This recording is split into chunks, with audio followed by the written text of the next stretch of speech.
Good evening. It is February 12th. It is 8 p.m. Eastern Standard Time, so that means welcome to Scouching Live. I'm here with my co-host, Mr. Sam McGilligan, as always. How are you, my friend? Fantastic. And How are you? I'm doing well. Stubbed my toe today, so that's a bad start to the week. Unfortunate. We're also joined by Mr. Producer AJ. How are you, my friend? I'm doing okay. Yeah, Yep. hanging in there, Hanging doing in the there. thing, living your life. Yeah, sounds like you've had a worse day than me with a stub toe. Stubbed a toe, yeah, totally, definitely. That's factual. Anyway, we have a good show, obviously, for you tonight, or at least we hope we do. Anyway, but no, we got a lot of fun coming. We're gonna definitely get into screaming at each other a little bit. So if you're into that, stay tuned. But first, we'll do an ad read. We're brought to you by Fanatics. You can use our affiliate link below, or scan the QR code to provide a kickback to the show on everything you buy in the store. We're also brought to you by Puck Preps Hockey, which is where you can grab all your NCAA prospect needs and CHL import or CHL draft information. Sam and I are in the midst of covering the under 18 Five Nations tournament that has concluded. So we're working our way through that with game reports at Puck Preps. You can see those over there. You can also support us through Fractal Hockey Consulting, which is my business for hand-tracked player analysis and recruitment packages for the NCAA, Europe, and beyond. And of course, Scouching.ca, which is obviously where you're watching this or whatever, where you can get exclusive access to innovative data tools with unparalleled insights into draft prospects and players making their mark into the NHL, as well as the NHL itself. So there's something for everybody. So we're going to obviously talk about the Super Bowl halftime show. Yes. We have obviously. We're obviously going to talk about the U18 Five Nations tournament. Yes. That's about the only things that are happening in hockey, unless I'm mistaken, unless there's something people can... I don't know. There's been recent events that we should cover. No, but in unrelated news, there's been a big uptick in hockey fans talking about guillotines. Oh, why would that be? What's happened? You don't know? Who knows? Who knows? AJ, Yes. you watch hockey unlike us. We're the nerds that just look at the data. Exactly. Would you have any inside information on things that something that happened that might be worth exploring? Oh yeah, I think Morgan Rielly's a hero and a story. Oh no. I think that 5K fine. 5K fine. So yeah, if you haven't noticed, that AJ, our producer, is a devoted lifelong Leaf fan. And Morgan Rielly fan, by the way. Then welcome to the show, and because it's your first time. Yeah, if not, yeah. He's told me many times the decibel level that his voice can get to while watching Leaf games. He's one of those Leaf fans. Nothing wrong with that. Hey man, I worked with Steve Dangle. I have to be able to get up that high. You learned from the best, man. You know how to, you learn from your how mentors. to scream. Exactly. You know how to do it, just like every other Leaf fan on the internet for the last 24 hours or so. Yeah. 22 hours. Yeah. I mean, where do you want to start? All Ontario hockey fans, for Ontario-based teams at least. That's true. Ontario hockey fans were at their finest for the last 24 hours across the entire spectrum. Like psycho on one end and psycho on the other side. Yeah, we're all just horrible. All just horrible people. There's 11 million of us, and it's all of us are awful. All 11 million of us. Terrible. Not me. Well, I'm a Habs fan. Right. You so you're even Because, worse. you're a traitor to the province. So that's cool. Exactly. But yeah, so if Do you anyone's even speak been living... French, Sam? No. Exactly. Well, that was French. You can't fault him for that. That was French. It's also English. Right. Sam needs a win because he's about to get bodied in this discussion. No, I mean, I make joke. But in case you've been living under a rock for some reason, like Patrick Starr, even Patrick wasn't living under a rock last night because he was at the Super Bowl. Yep. And he also had comments about Morgan Rielly literally murdering Ridley Gregg.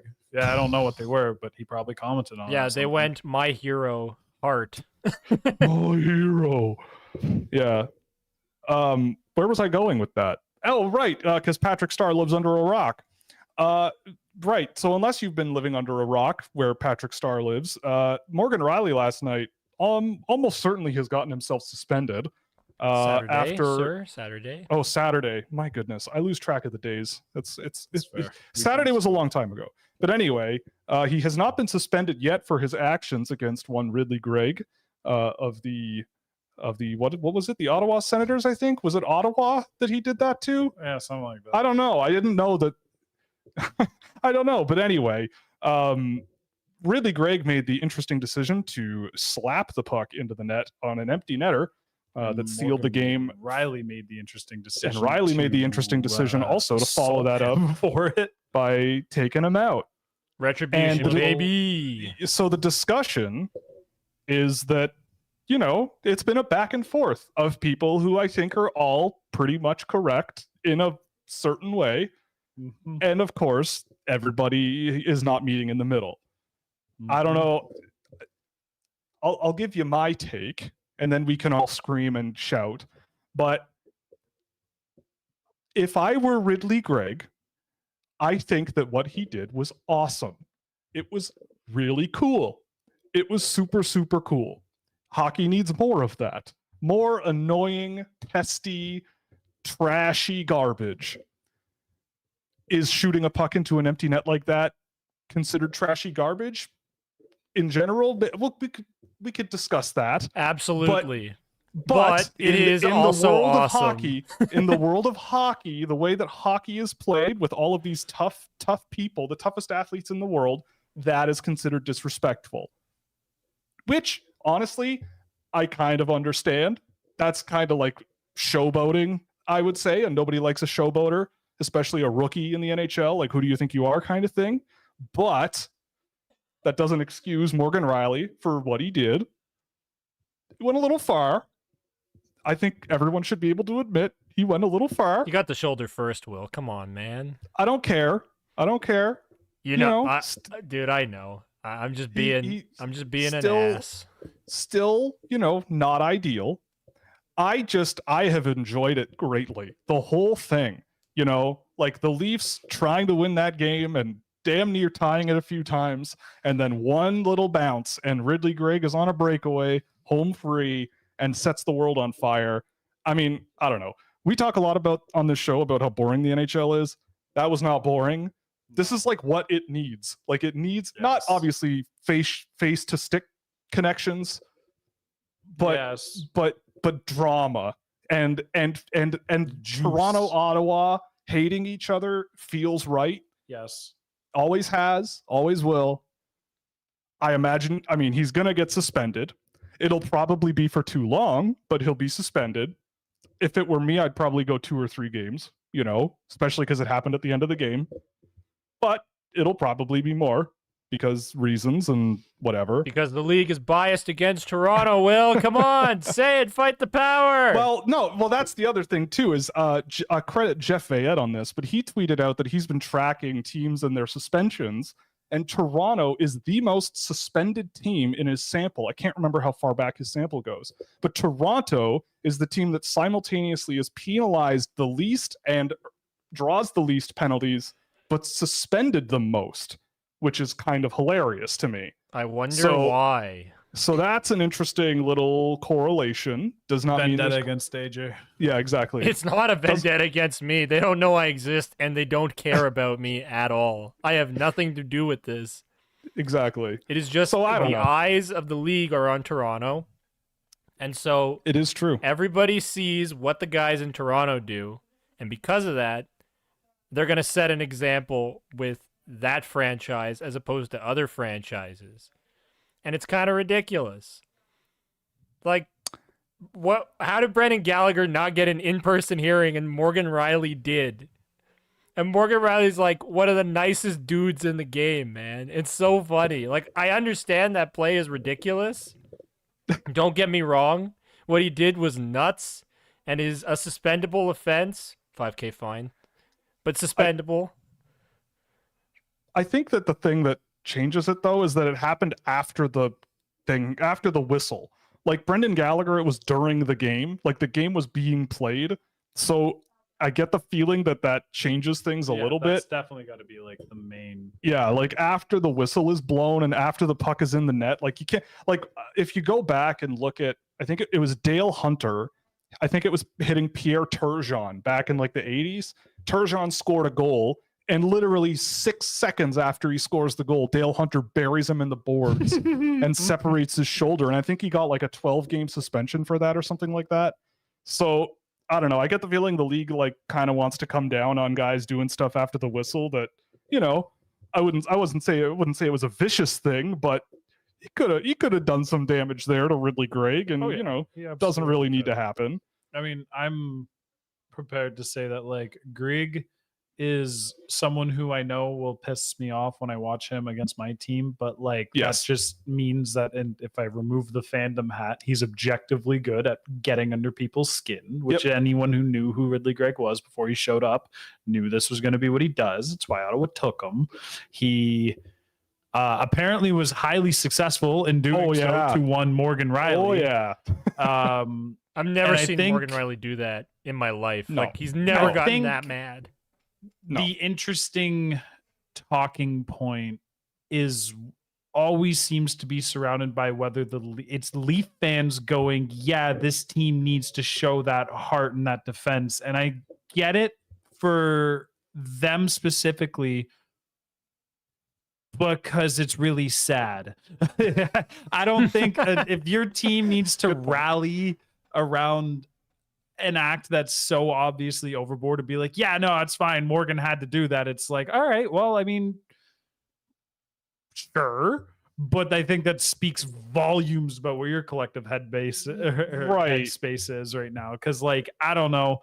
I feel like I would not want it to go unchecked. I would still also hope that my players were cool enough to do that, and that if it became more like a showboating thing, that you step up and you show some level of like, no, I'm not going to just sit here and let you do that, and let people walk all over you. But there's a stepping stone between acknowledging that maybe you got to do something and like coming down with a machete. And what I will say about Ridley Gregg on this though, it is a little bit cowardly to push the envelope like that with 5 seconds left in the game in a season series that's over. Like he's not going to see the Leafs until next year. And so to me, it's a little bit like, you kind of, I mean, like, I guess the point I'm trying to make, hopefully, is like, I hope that for Ridley Gregg, this is like a bit of a stepping stone to learning where hockey players have their line, right? Like Elliot Friedman, or was it Jeff Merrick today? I forget who it was. One of the two on 32 Thoughts was saying like Claude Giroux wasn't super happy about it because he played with a guy like Chris Pronger. And if you did that kind of thing with Chris Pronger on the ice instead of Morgan Rielly, Ridley Gregg probably is in the hospital right now, right? Yeah. So it's like obviously the cultural thing around it is kind of dumb.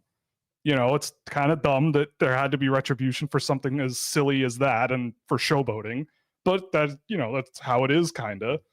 And again, like they also said it on that podcast, if the roles were reversed, the exact same people would be on the opposite sides of the argument, right? Like, everybody would be saying, if it was the other way around, Austin Matthews clapping a slap shot with 2 seconds left, and then Zach McEwen goes out there and bodies him after the whistle, people are going to say the exact same thing, but opposite, because that's just how this works. That's how it is. But I hope for Ridley Gregg, for the sake of the game, he keeps on pulling off silly crap and learns how to ride the line.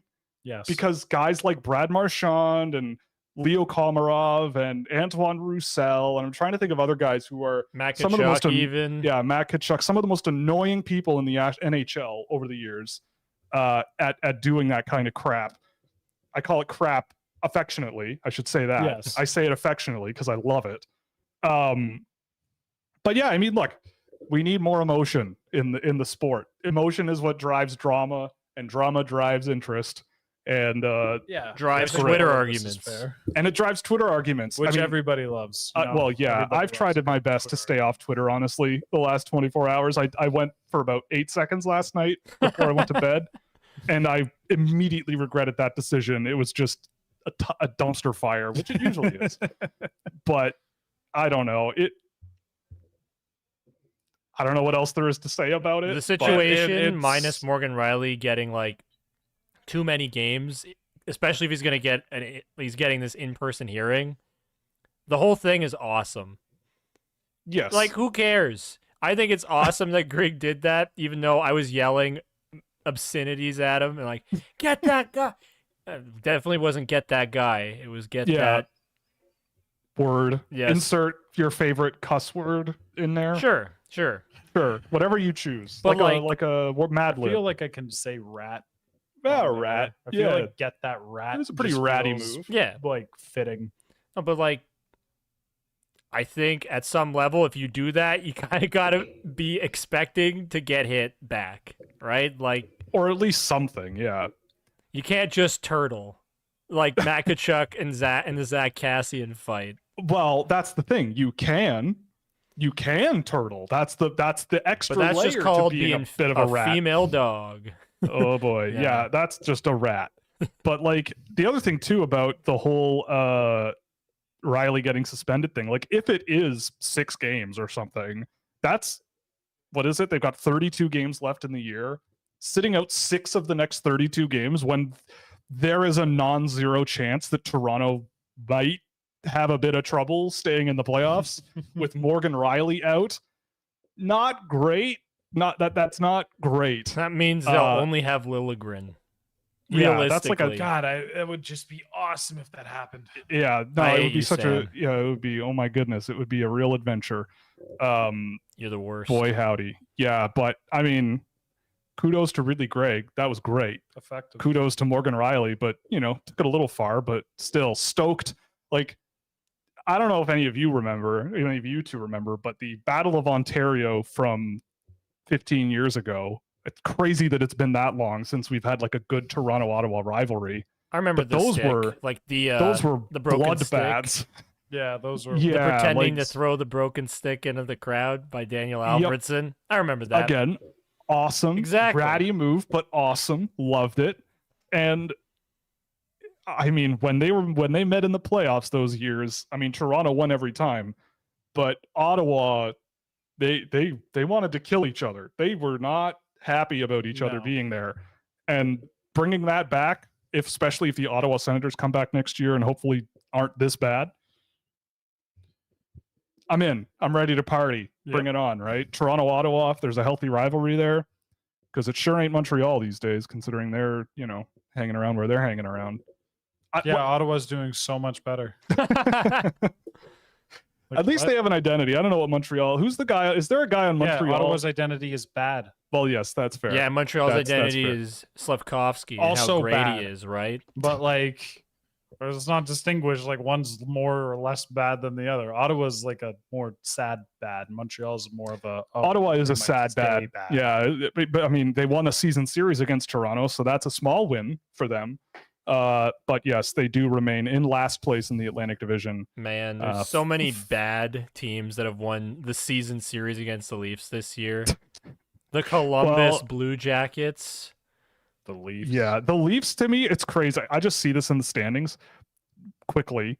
Home records, Boston Bruins are in first in the division with a 17-6-3 record. Florida 16-8-2. Tampa's 17-5-3 at home. Detroit is 15-8-5, and they're tied with Toronto, and Toronto's home record is 12-10-2. So Toronto is at home. They're basically 500, which no other team at the top end of the Atlantic Division is even close to 500. Detroit is 15-13, I guess, but yeah, man, it's nuts. Losing 2 games to the Blackhawks, losing 2 games to the Blue Jackets, and it's awesome. 3 games to the Islanders. Yep. And they're on track to play the Bruins or something in the playoffs, The in the Panthers. first round. Yeah, Or the Panthers. Yeah. I mean, go really well. That'll go great. Can't wait.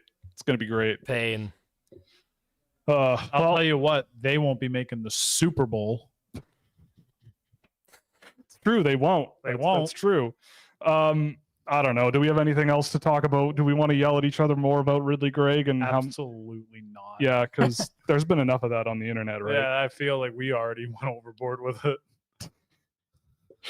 It was a rock star move. It was a rock with star a great reaction that went a little overboard, and the fact that people can't just agree on that is awesome.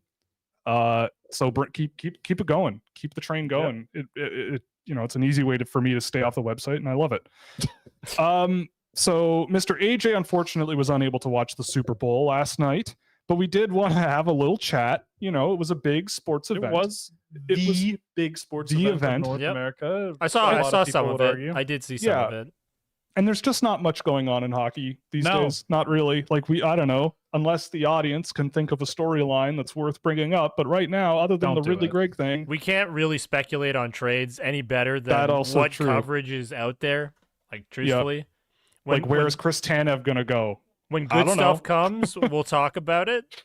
But it's just like, you know, what are we going to do? Say, where's Noah Hannafin going to go on this episode? And we'll look at him maybe to the Dallas Stars, maybe to the Arizona Coyotes. We'll have to do it like that. We'll just wait Nothing until we it could talk happens. about in hockey would be more entertaining than talking about that fake pass that the 49ers pulled off for the McCaffrey run-in. Yeah, there were some insane plays in that game. Shanahan's got audacity. Yeah, no. Shanahan's also a dummy. No, he's not. He's actually a genius. I'm not going to be that guy who's like going to critique. That's an extreme change. He's a dummy, but he's a genius. He is a bit of a he's almost like he's big braining it. Like McDaniels, these guys all seem to enter the big brain stage and go, well, they expect me to run it. So if I pass it every single play, it's like you have Christian McCaffrey on your team. I don't know how much you know about Christian McCaffrey, but like after last night, I know a lot more. But you're the football Christian guy between McCaffrey is a god. He was pretty good. Christian McCaffrey is like, I don't even know.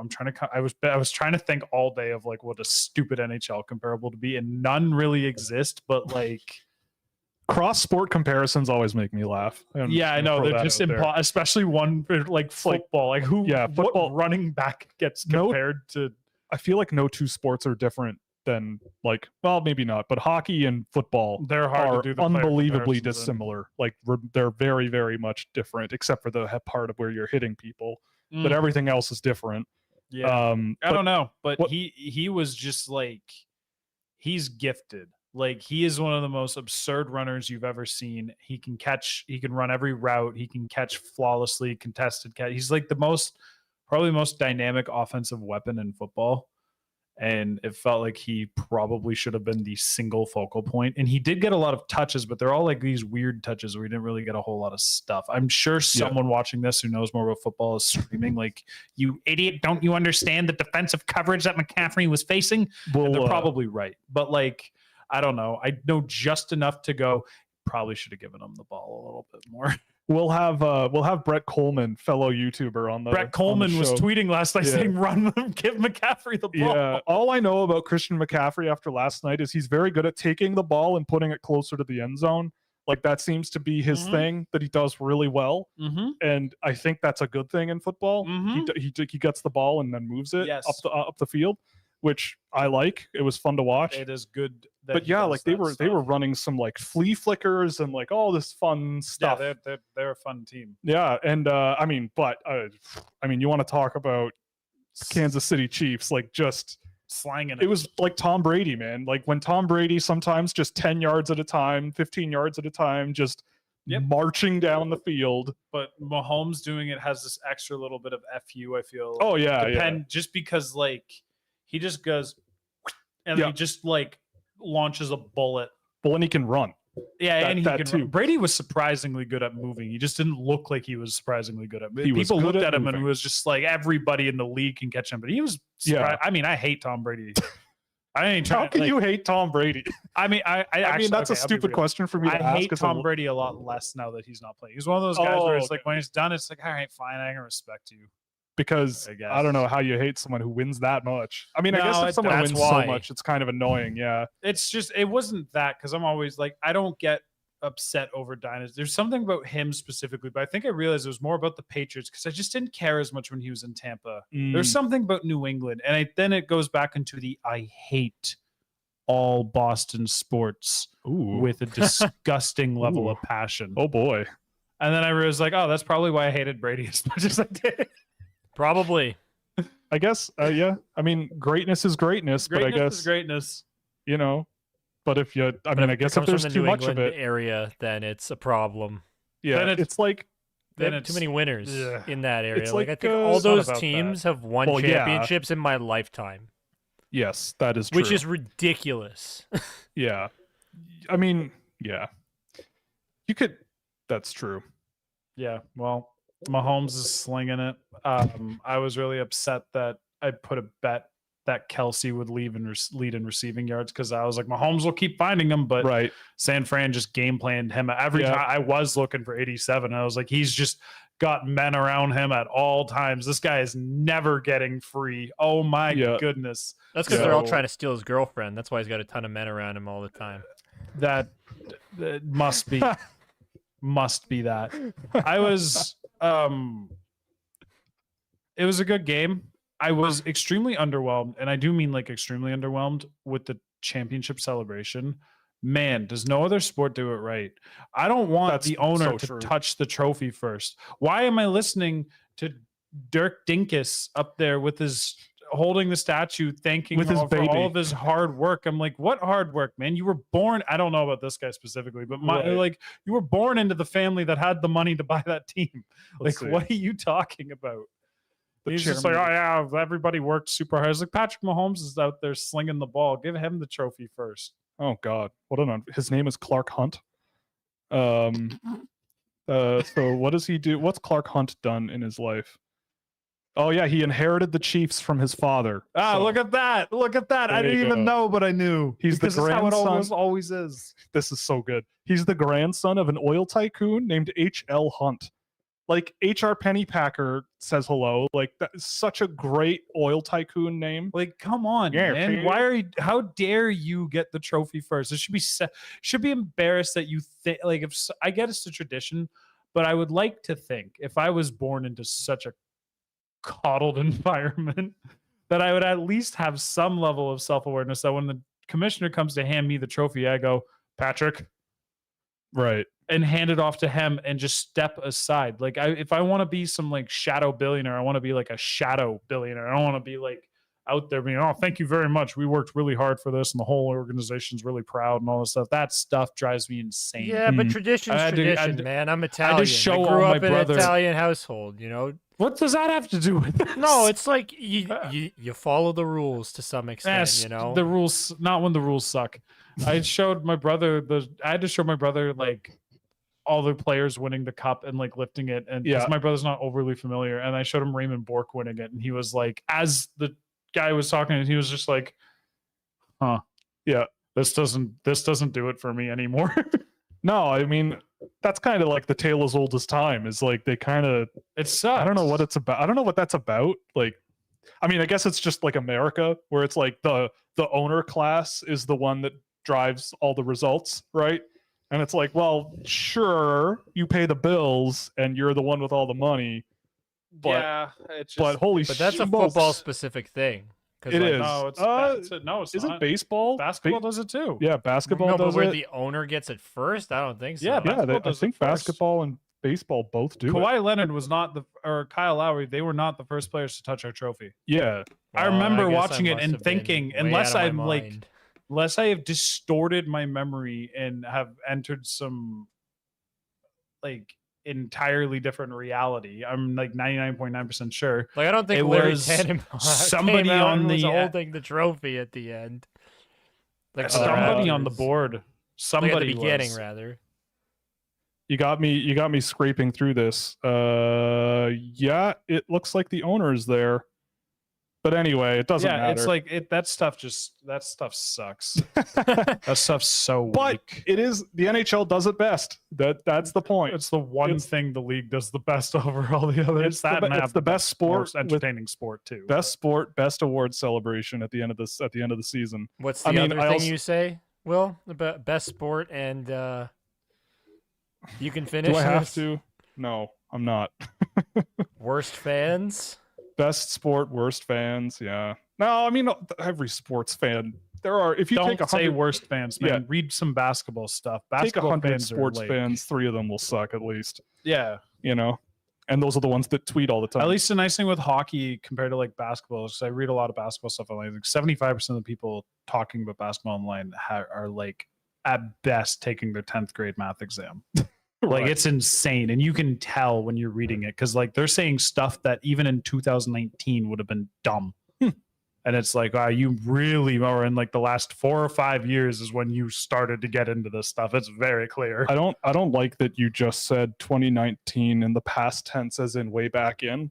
I don't like that you did that. I know. I hate Welcome that. to like what a 10-year-old to a 15-year-old. God. Yeah. Uh, You're old. Yep. I actually, when I looked in the mirror today, another bad thing that happened to me today, after I stubbed my toe, I looked in the mirror, I had a shower, looked in the mirror and saw a lot more gray hair than I'm used to. Like there are patches of it now.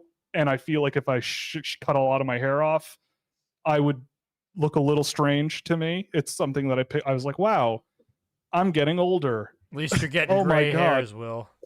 That's true. At least I'm not balding. Thanks, Will, for reminding me. I didn't say you were balding. You did. Well, when you say, at least I'm not balding, who else are you talking to? I don't know. Today I learned. No, there's nothing wrong with going bald. Just ask our sexy friend Tony Ferrari. I'll be joining you soon, Tony. Yeah, he's doing well for himself. Rumor has like- it that in like 10 it's all a years. shtick and he just shaves it every day. Yeah, like the Santa Claus. Yeah. But anyway, I mean, I guess the other thing too, since we have talked about tunes a little bit here and there, but that halftime show was also a banger. Yeah, it started off slow, but once the Oh my God. sick ass roller skate effect started Dude. with the graph on the floor, I don't know what else to call it than a graph. I on the know. floor. The But like grid. my jaw was like, I was like just about to get out of it, and I was like, man, I was expecting more. Hello. I have never in my life seen people like a group of people dance on roller skates ever like that, Yeah. let alone even remotely close. Yeah. Like I was blown away by that performance, and it was a ton was of fun. awesome. The guest appearances were great. You had Alicia Keys, who's pretty cool. Ludacris, who is ludicrous. Wild. You Lil know? Jon was hilarious, Yeah, but dude, that- Ludacris was the one where I was just sitting there. Then Ludacris came out looking like a butcher from like 2060. Yeah. I was like, all right, stylistically, not sure if I'd pick these outfits, but beyond this is a wicked performance. Yeah. Ludacris is like put it all out there. Well, too. didn't you hear what he said? My No. outfit's ridiculous. Yeah. Yeah, okay. Then Yes, he did say I mean, that. it is true. It was a ridiculous outfit. I think that was Yes. the point. See, I mean, it probably was. having been like working in this kind of environment, like going to sports media college, TV gets ruined for you at some level because I'm always thinking, oh, Usher's off camera, so he's getting a costume change right now. Like that's what goes into my mind as somebody who's been ingrained with all this stuff. It's so Right. bad because I can't enjoy television the way I used to. It's, oh, what's going on off camera? What are they doing to make this shot? Wow, they must have rehearsed this like crazy in order for them to know when to pan to this person. It's, Yeah, I feel your pain. I'm with you. It's so annoying. Yeah, it does kind of suck.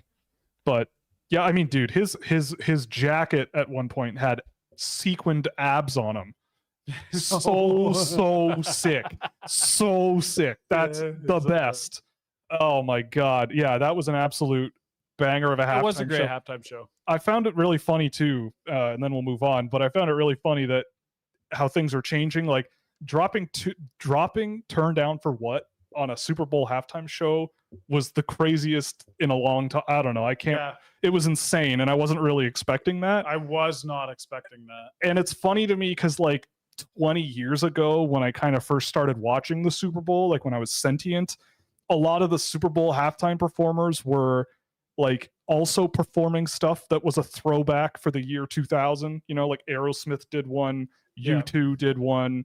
You know, there was a few that were just kind of weird in that. But now it's like we're listening to music from like 15 years ago, you know, Yeah, and it's like, oh, right, the words like classic music. Like at the time, there was like classic rock, and you had all the classic rock bands doing the Super Bowl halftime show.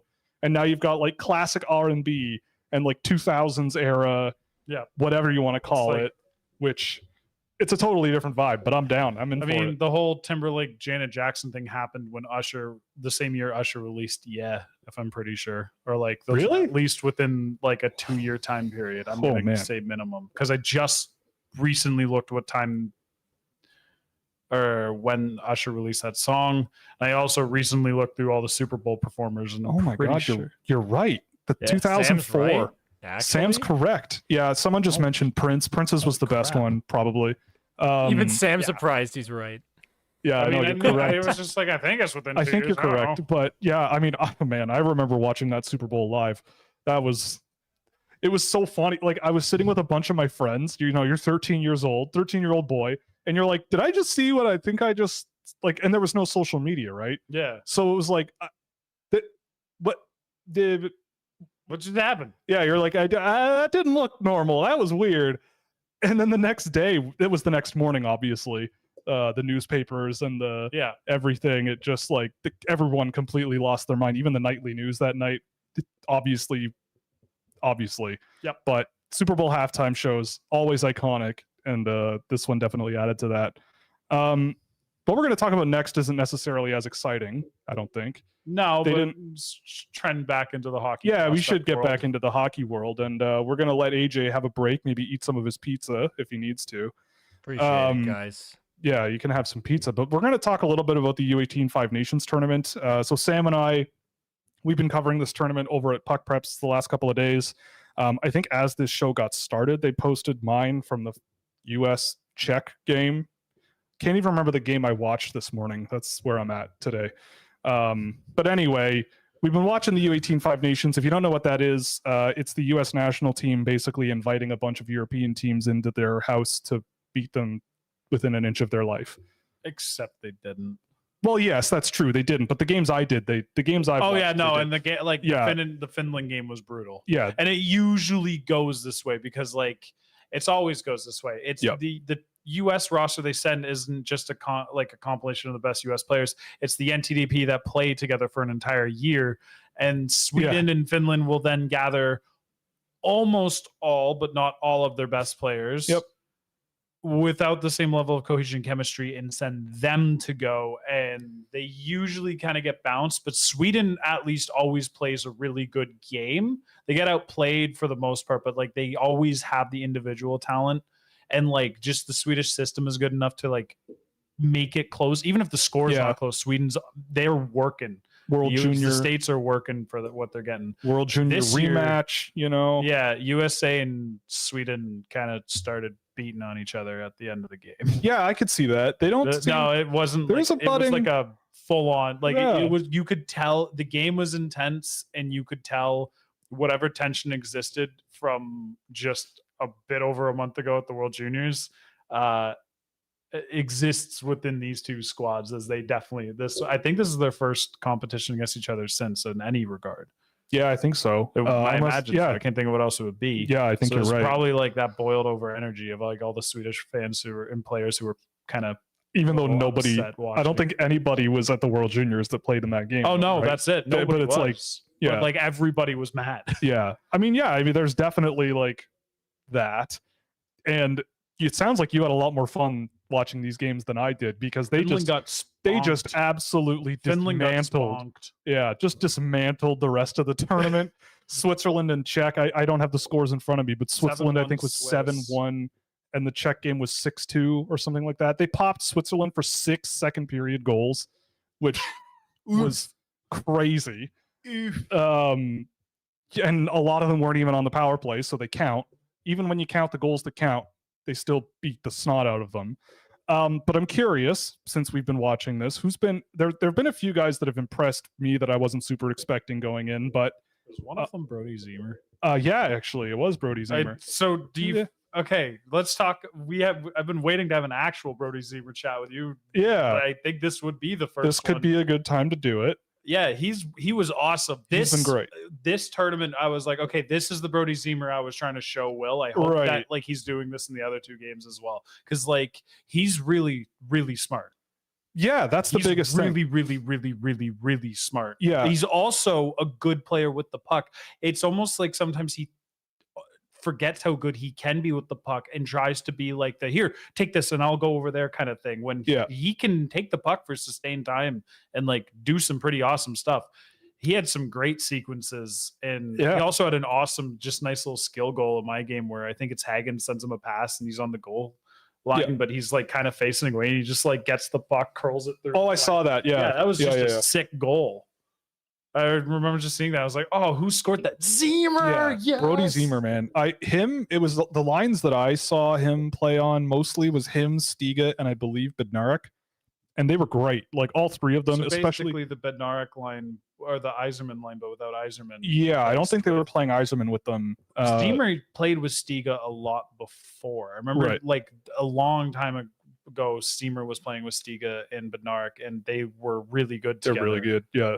Yeah. I mean, Brody Zer, like, if you want to know why a guy who's captain who might not be scoring a gajillion points, you could see why. Yep. Like 100%. He's a guy who definitely just kind of knows what he's doing out there. Like it's funny. Like, again, I'm not equating myself to junior hockey players at this level, but when you strap on the equipment and get out on the ice and actually play a game of hockey, it's really hard to like always kind of know what the right play is. To just do the instincts are to have them so naturally. And at this high a level, to be able to like his give and goes and his one touch passing, like he's not a burner. He's not a guy who's gonna, torch you. He's got that Gabe Perreault almost identity. Yeah, like he just kind of knows what he's doing out there. Just a good player with like I don't think he has bad footwork. He just doesn't have good separation ability. Yeah, like the power isn't really the same. Yeah, but like he's not the most insane handler you've ever seen, but he's got really good puck control and motion, and he's just really smart. I feel like there's a lot to work with him. And, I mean, I had him in my second round, and I still have him there. I like Zemer quite a bit. Yeah, I don't know if I have him there, but he's not far back from that. Oh no, he's in my second now. He was in my second on the list, but he's moved up a few slots since. But he's played great. I mean, obviously him playing with Teddy Stiga. I mean, I think game in, game out, Stiga's the guy that's Stiga was the best player. Stuck out to me. Stiga was the best, at least among the forwards. Logan Hensler's a monster. Yeah, like he's very quickly becoming the guy where it's like, okay, even if you don't think he's a first round pick, if you get him in the second round, I think you're laughing.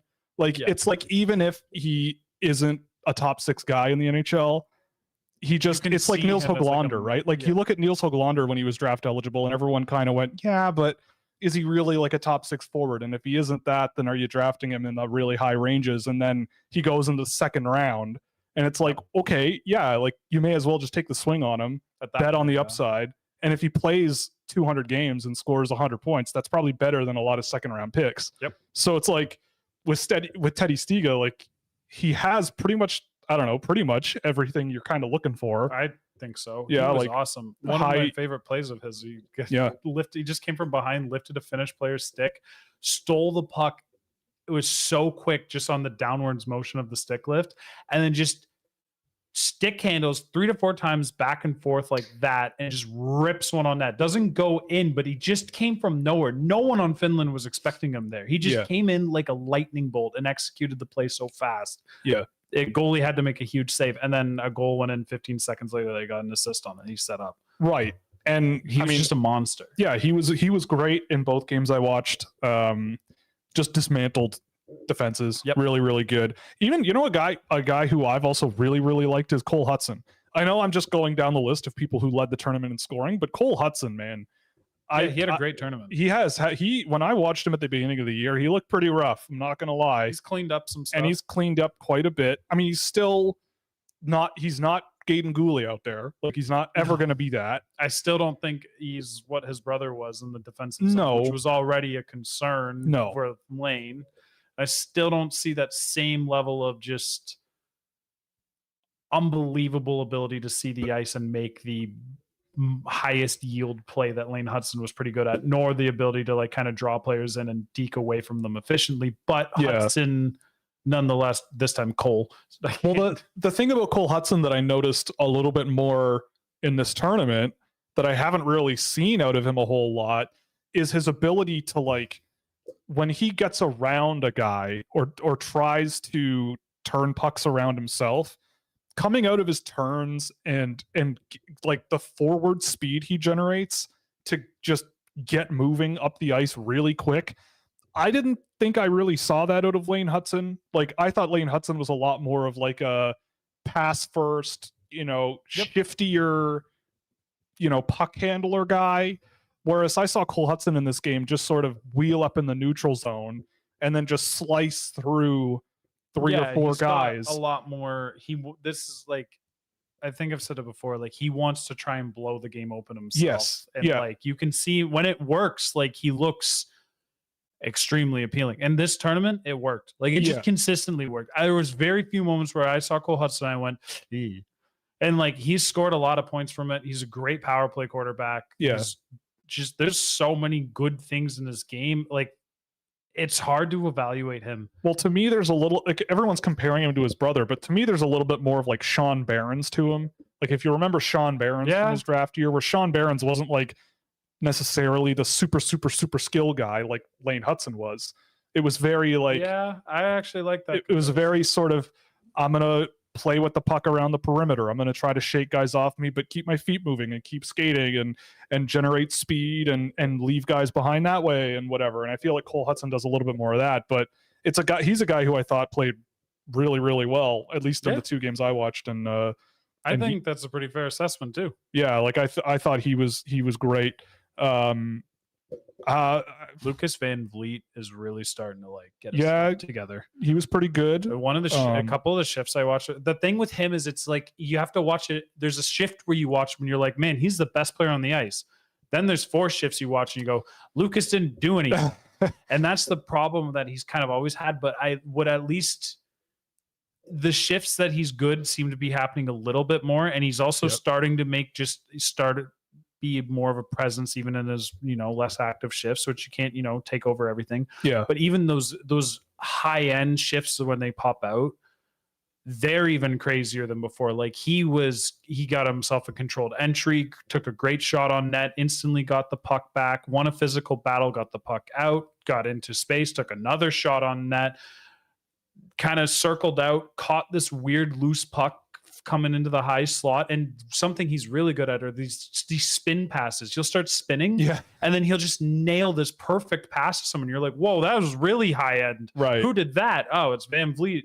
I don't see you in like 2 periods, buddy. Yeah, I really want him to be a thing because I remember like the first game I ever watched of him, he was incredible, and I never saw him recapture that magic. But he's slowly getting there.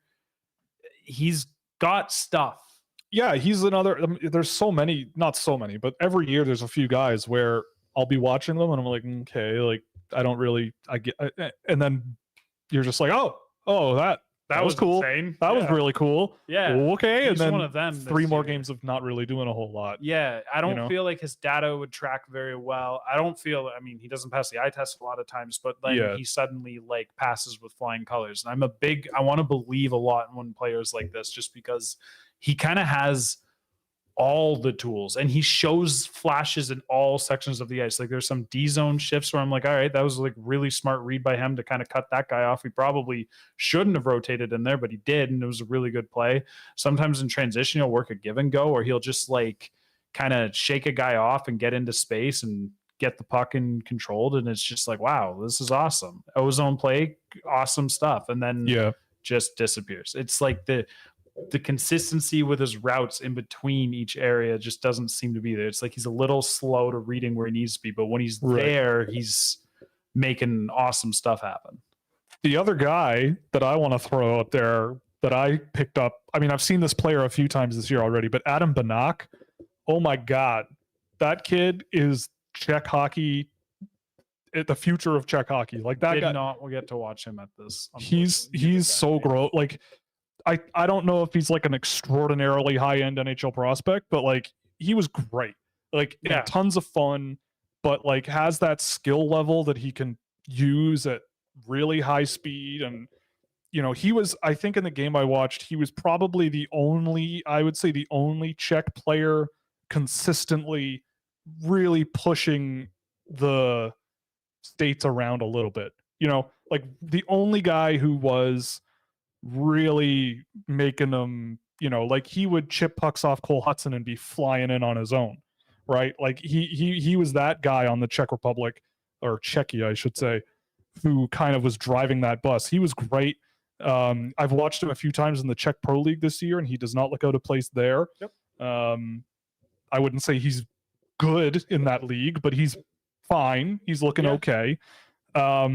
And the other thing too, the other 2025 eligible guys, Victor Eckland and Anton Frondell. I watched a bit of the Sweden game, or a bit of Sweden in this one, and they looked pretty good as well. Eckland is insane. Yeah. I watched Victor Eckland and his club play as well, like 2 weeks ago, and he was like, it was nice to see an Eckland. He's not his brother, but it's like Adam and David Juracek. They're not the same, but there's something about the way they skate where you're like, you're brothers. I can, Right.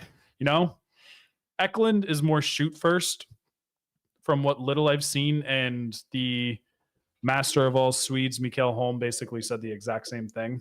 Yep. But they both have just such a fluidity in their stride and handling, and just like a heads up way of playing the game. Great manipulators. I'm so excited for Victor Eckland. Would you like a refill? Sure. There we go. Great television right now. Look at this. Two guys pour a glass of water. Simulator. There's a video game. Pouring water simulator. Sweet. Thanks. You're welcome. Yeah. So this Swedish class next year in general, it looks like So the good. best Swedish class, and like there's going to be a lot of names in the first round, I imagine. I will say as well, I have been going, I don't know if you do this, I'm curious if you do, but like usually in the middle of the season, I will grow weary. I grow weary, And you start watching next. and I just start watching 2025 guys I for a haven't while. really gotten to that point yet, mostly Oh, because I'm I know there, I'm baby. going to start picking up some stuff for puck preps, and I'm trying to go through the depths of the 2006 players right now. But like in general, yeah, this is around the time where I start doing so. Like I was watching some Michael Misa and Gavin McKenna and stuff like that, and you saw those conversations in the puck preps chat. Yep. I've been trying to help square off that one. Yep. That's a really good debate, but I'm gonna start getting more into the 07s in the next, probably by March. I'll be like full on into watching at least like the top 30 or 40 guys, Yeah. just to know who they are, basically. I will say I had a lot of fun. I had a lot of fun checking them out, which to me indicates that next year is going to be a lot of fun. Yeah, but I do that every year, then I get disappointed. That's true. That's a very good point and very true. Yeah, it always does that, and But- then half of them don't pan out, but the other half do, and then like 30 random kids show up, and you're like, Yeah. "Ah, you're cool." Like, I mean, and I'm not even talking about guys like James Haggins. Like, he's good. I don't know.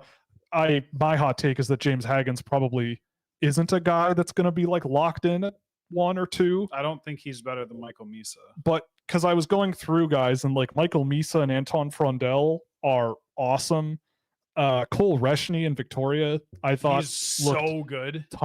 tons of fun. I don't think Haggins is a first overall guy either. No. For what it's worth. But I do think Haggins is an extremely high-end player, and he's just one of the guys who got name prestige, reputation. Right. He's going to be entering the draft with a lot of inertia. Yeah. He absolutely is also capable of it, because Haggins has like that gifted type of vision that like a first overall player does have. Just sometimes I'm like, you should be a little more assertive. Yeah. Hugo Helene was another one Yep. who I loved. I've just barely seen him. Yeah. He caught my eye. I was doing a Lucas Pettersson game with Moto, and it was one of the few games that he's played with their under 20 team this year. And he was, I mean, too good for the under 18. He's a defenseman with 30 points in 19 games at the under 18 level. So that's Wait, I don't think I've seen him then. If Hugo he's a Holland? defenseman. I was thinking he was I'm confusing with someone else. I don't think I've seen him. yeah, he was great. Gavin Cornforth, another guy who's That great. I'm a player I'm very familiar Yeah. with. He's a very, very good player. He is annoying for Yeah. other people to play against. Yep. Will Moore, Will Moore. Adam Banach, Philip Ekberg. Like, there's a lot of guys where I'm going, okay. Mhm. The NTDP has Jack Murtaugh. That's the guy I came away really liking Yep. watching him. I'm excited that Riker Lee will be a draft eligible player. I also I love this guy caught my eye too. Rio Kaiser, German kid playing for. He's in the DEL, bouncing around the German levels there. Doesn't score a ton of points, but he's 6'7", Oh, one of those. And Those are he's always fun. insanely lanky and gets around the ice really, really well for a guy that tall. All right, let's roll with it. and I dig it. Logan Hensler, also another guy who I felt has been really good at this tournament. Hensler's just really Logan good. Hensler, a guy Hensler's who like one of the best players on the NTDP this year, and he's just next year's just draft. really But like he's- really you had to solid. like make a list of like the 4 or 5 best guys in the NTDP. Hensler's without question. Hensler might be number 3. He might be. I don't know. Depends So how if much you Hensler- like Stiga, and depends how much you don't like Eiserman. I'll get ahead of the question because I imagine it's coming. But where's Logan Hensler on your board this year if he were eligible? Because he's almost Probably, like, eligible. 5 or 6. 5 or 6, eh? Fair enough. I feel like 6. I would take him slightly ahead of Buiam and Dickinson. I'd say he's part of that group. He's like, in that group, there. right? So like Yeah. 6 to 8, because and like Artemonov would be number 5. So like he's like in that. I feel like 5 to 8 feels Okay. like the right Yeah, range. I think And that's like there's fair. a lot with Hensler to work with. I still might. I'm not sure we've seen the best of what he has to offer. He's almost like a guy who's still figuring it out. Yeah, like I think when I've watched him this tournament, like I hate that I'm about to use this word, but the word that comes to mind is poise. You know, It's not a. I It's don't like hate that word like you he- hate that he word. just He's kinda knows- extremely. he gets around pretty well. He's usually in the right position. He's- He uses his reach His really well. anticipation play is fantastic. Yeah, And turns play around well. Like the thing that I think the only thing that I would say is like the fluidity on the feet isn't great, but he's also 6'5" and like a child. Yeah, he's So- just figuring out. He's come a long way. Yeah, So like, and when you see the growth, you just look at him and go, yeah, he's good. You're just gonna keep getting better. yeah, like I like what I see out of him now more than what I remember seeing of Artyom Levchinov last year at the same level, without question. right? And Like a tier apart, if not right, more. and so that was another guy that definitely caught Just my mind. one final point for the Five Nations, just a small one.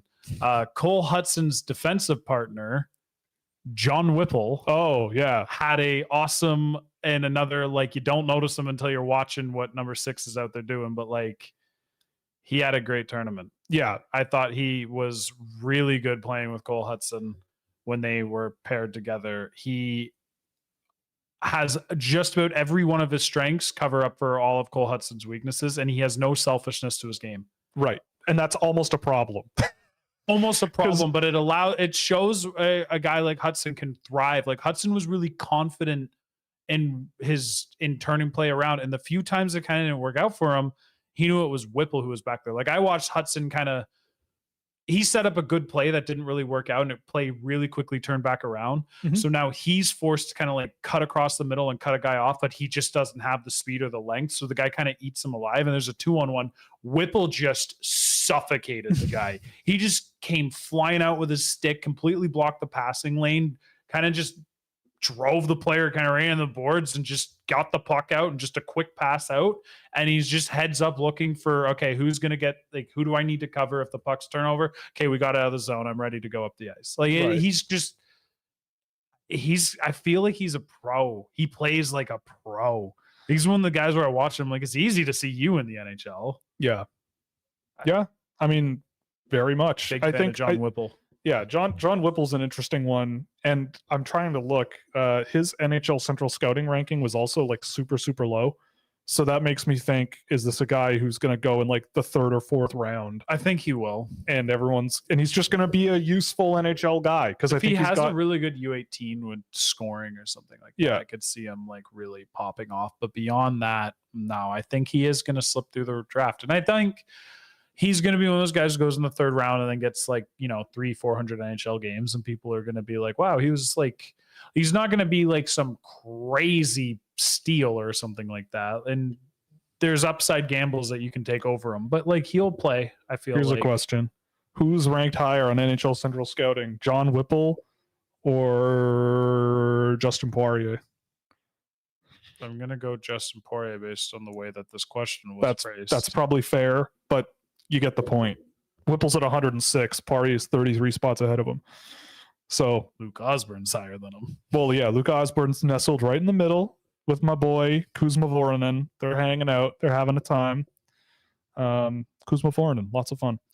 But yeah, I agree. Whipple and Hudson definitely offset each other very, very well. Kind of a needed thing. They even mentioned it on the broadcast that I was listening to. They were talking about how they kind of do that on purpose because they know that Whipple is like, he'll get around well enough to sort of mop up for Hudson. And Yeah, they kind he's of just know. like, he's the guy you send, the NTDP sends in to be like, hey, we really don't want to be in the defensive zone really long. Yeah. And Whipple's like, well, I mean, can't guarantee I'll get it out with control, but like, I can if you Yeah. let me. No, Yeah. we just need you to make sure they don't score. All right, fine. Yeah. Which, if it works, it works. If it ain't, I look back at the first time I watched John Whipple at the U17 tournament, November last year, so 2022. yes. And I remember watching him and going like, yo, this dude is insane. And it's kind of like, it speaks volumes to the character of John Whipple that he has just embraced I'll just be a suffocating defender kind of role instead, because he had so much more in his game. The NTDP played him somewhere else and he just went, all right, guys, I get it. Yeah. And like, I feel like not a lot of guys with that level of skill and talent and upside ahead of them at that age, it's a difficult decision to just like accept. And I can't speak for him personally, but like, I'm very impressed at his progression from that point. I'm a big John Whipple fan. Yeah, clearly.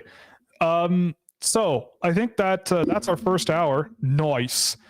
So we'll go to the chat questions. So if you have any questions, definitely fire them away. We got to do some an time. ad read, Will. Come on. I know. I was getting to it. Gee whiz. You Gen Alphas are so impatient. Bruh. You children. I am not a Gen Alpha. Get out of here, man. What are you talking about? I'm a You're 8 years old. Zoomer. Right. Born in the year 2000. Oh my god. Yep. You know, I just discovered I was a millennial. Yeah, that makes sense. Yeah, but I didn't think I was. Yeah, you're about as young as a millennial gets. I am. I'm 3 months away from being a Gen Z.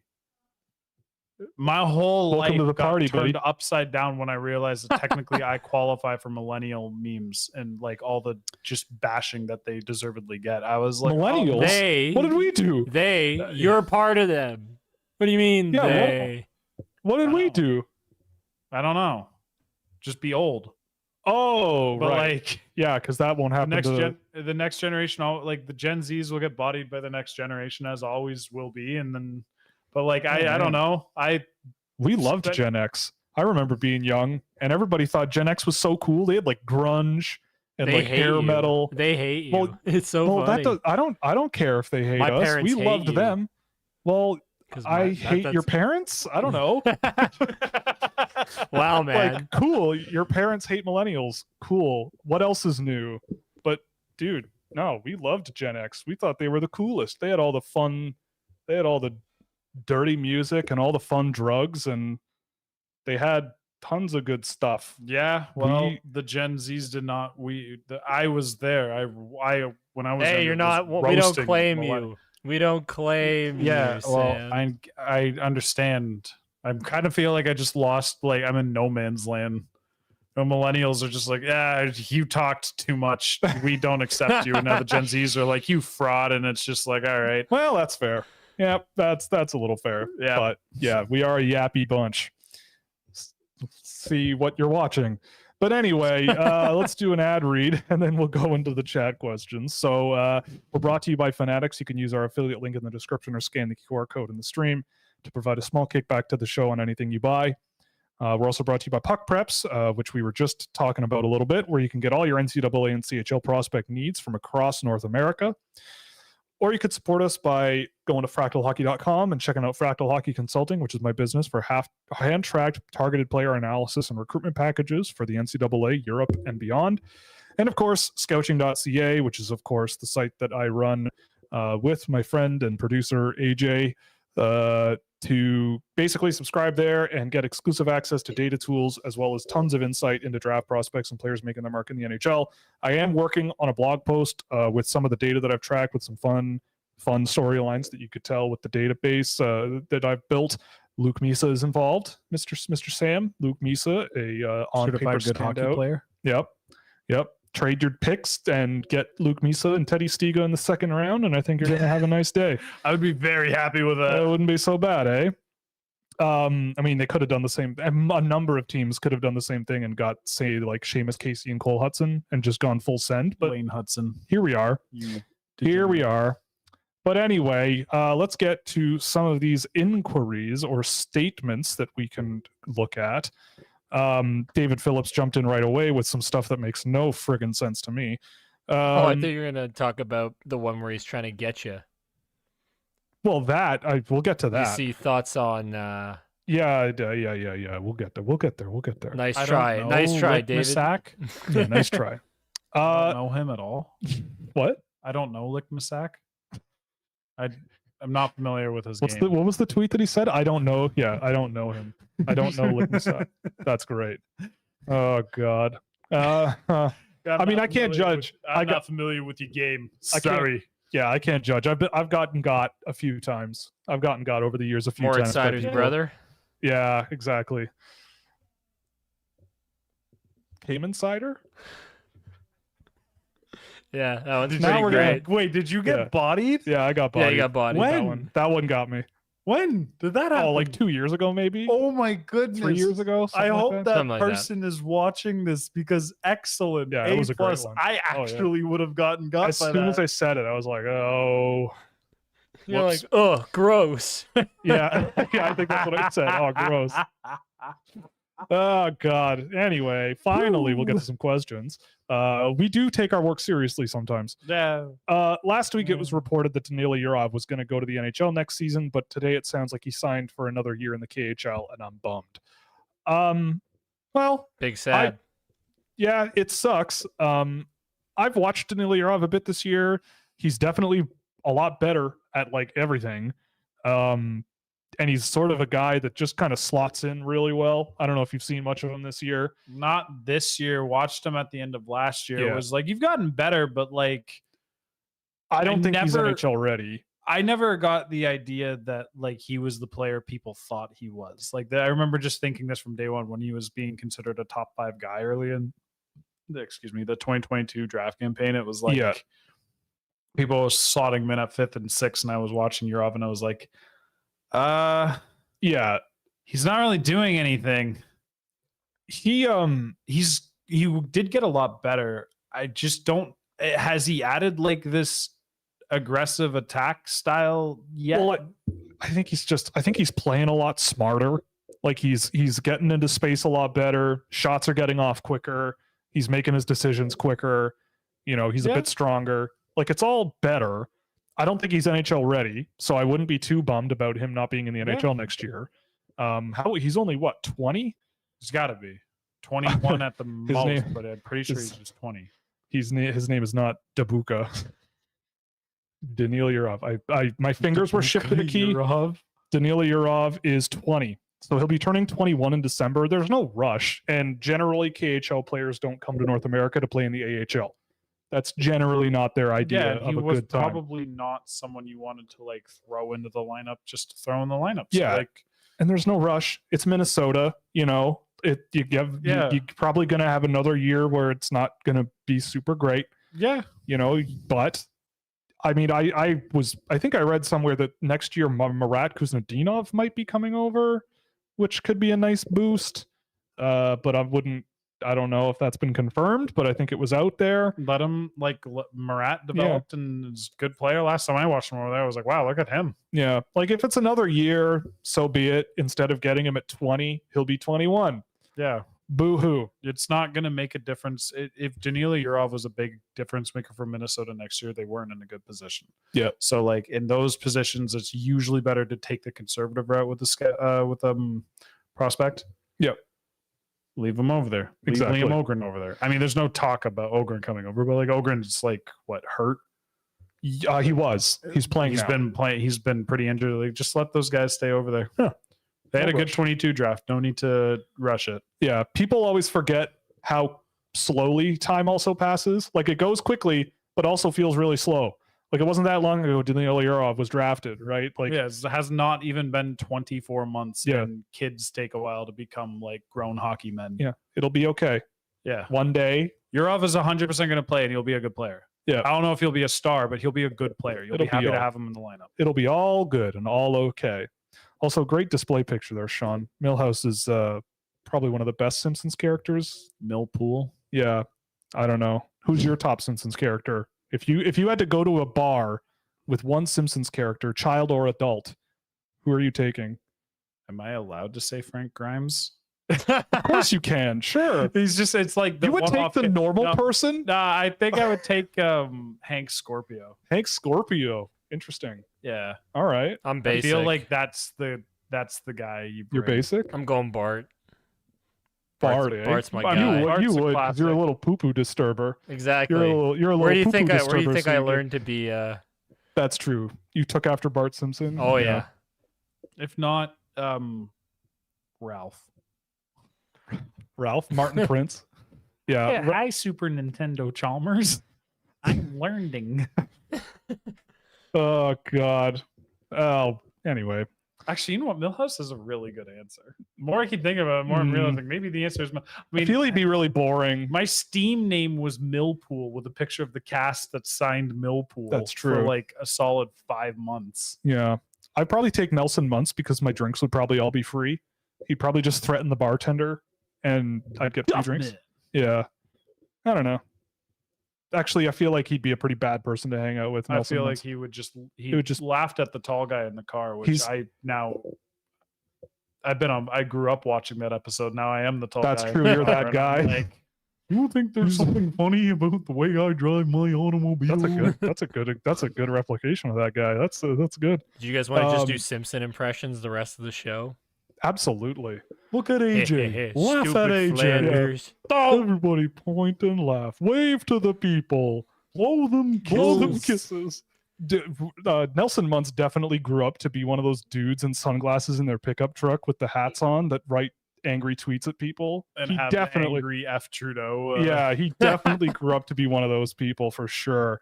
Just full of just sadness. Oh, I know who the best side character is. Sideshow Bob. No, although that's a really good one. Willie. Willie? Oh yeah, groundskeeper Willie's a G. Do not touch Willie. Good Yeah. advice. Yeah, good It's advice. like Yeah. one of the greatest. Yeah. He's a legend. I mean, Sideshow Bob is also pretty good. Yes. Very well, boss. I I, lo- shall send you to heaven before I Yeah. send you to hell. Underrated was the sickly boy Wendell. I always liked Wendell, Wendell. yeah. the sickly child. Yeah, that was good. Nobody likes Millhouse. Nobody likes Millhouse. No, they don't. Except me, but that's okay. David Phillips also said that Jakob East Wozniak is better than Anton Frondel. Would you agree with that, Sam? You watched the Swedish team, or do you want to pass on this one? I just don't know enough to You don't comment. know? But like, I don't know. Just based like can my just say- instinct is like, man, Anton Frondel. I think David is close enough to us now that we can just say he's wrong and move on and just let him sit with that. I think. Sounds good. Yeah, Anton is insane. That's all he I'm is saying. very good. Yeah. He's insane.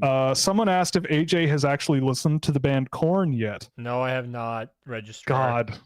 Yeah, they're great. You ever listen to Korn? I have exactly one of their songs in the playlist. Yeah, It they're might be the only song of theirs I ever heard. oh, just go watch Korn at Woodstock '99 or whatever it was. They were out of control. It was amazing. One of the best sets I've ever seen. But we won't talk about what was going on in the crowd that night at all. Is Slavkovsky the best player in the league? No question. Yeah, I mean, at this point, you have to say he is, right?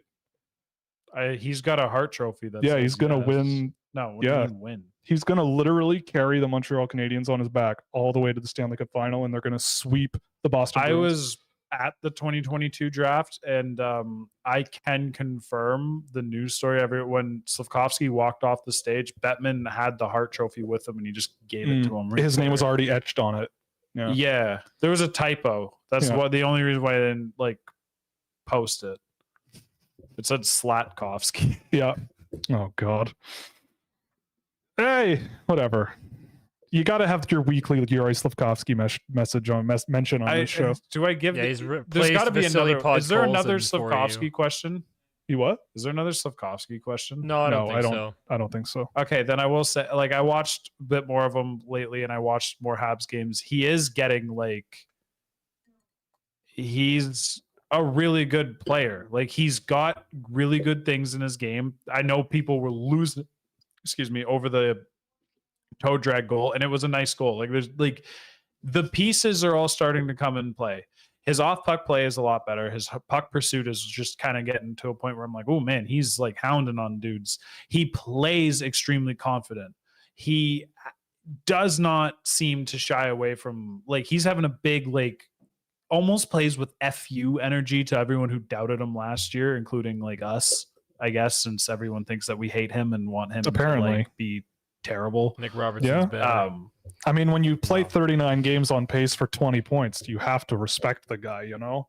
Yeah, I mean, really good this year. The one thing that like he's been I much do better. feel like people forget is like Slavkovsky's playing with the guys who are scoring points on Montreal, who were scoring points with or without Slavkovsky. Like they're going. That means by proxy, he's going to start scoring. He's going to start getting pucks and better chances. Yeah, but he's also just looked better too. To be fair, it's like, like I don't want to take away from what he's done. No, not at all. Like his play has gotten. As a player across all three zones, I think he's better than a lot of people would expect if they haven't seen him yet and only watched him last year. Like he's made substantial leaps. As a pure point scorer production guy, I don't fully buy on that he is what his pace is, but I also think it's one of those like, what does it matter? It's one of those conversations that aren't really going to matter in 3 or 4 years when we look back anyways, because right now he's playing with the guys who are scoring points and he will score points just by proxy. And that's fine. There's nothing wrong with that because he was taken first overall. If he couldn't produce when put in the situation, you'd have a problem. So there's really nothing to complain about other than the fact that, like, I mean, Habs fans are going to continue to hate us for this, but like I will forever look at Logan Cooley and the stuff Logan Cooley does and just be like, yeah, like I still want that guy. What have we done? I still want that guy. Well, the thing is, like, also he's exactly what we thought he was going to be too, which is like a really good complimentary guy. Like really good, like a really good one. He's big. Like, he's got the reach. Like he could be a good puck pursuit guy. He's a decent passer. Yeah. He's gotten better at that. Yeah. Like the whole thing that started all this was a thing that said, has Yuri Slavkovsky gotten better? And we were talking about how he is better. And it's like, apparently, yeah, I mean, whatever. In any case, he has improved. He's been a very good compliment for guys like Suzuki and Caulfield. Yes. And yeah, like if you're playing 20 minutes a night playing with an elite goal scorer and a great two-way forward, you're probably going to get chances to score goals. Yep. But he has been a very big part of that machine. And it's probably my fault that we have the reputation because I decided to leave the Logan Cooley stuff in that Joel Henderson said because I thought it was funny. I mean, I stand by that point. It is, but you know, it gives Logan Cooley is without question who I would take first in a redraft. Like without question, and I'm not thinking of it right now. But do I think all the other teams like New Jersey and onwards, you start looking at Slavkovsky and be like, yeah, okay, maybe fair enough. Like I had him 5th, and if I knew everything I knew today, he would be higher than 5th. He would not be first. He would probably be 3rd. Behind Cooley Lambert for you?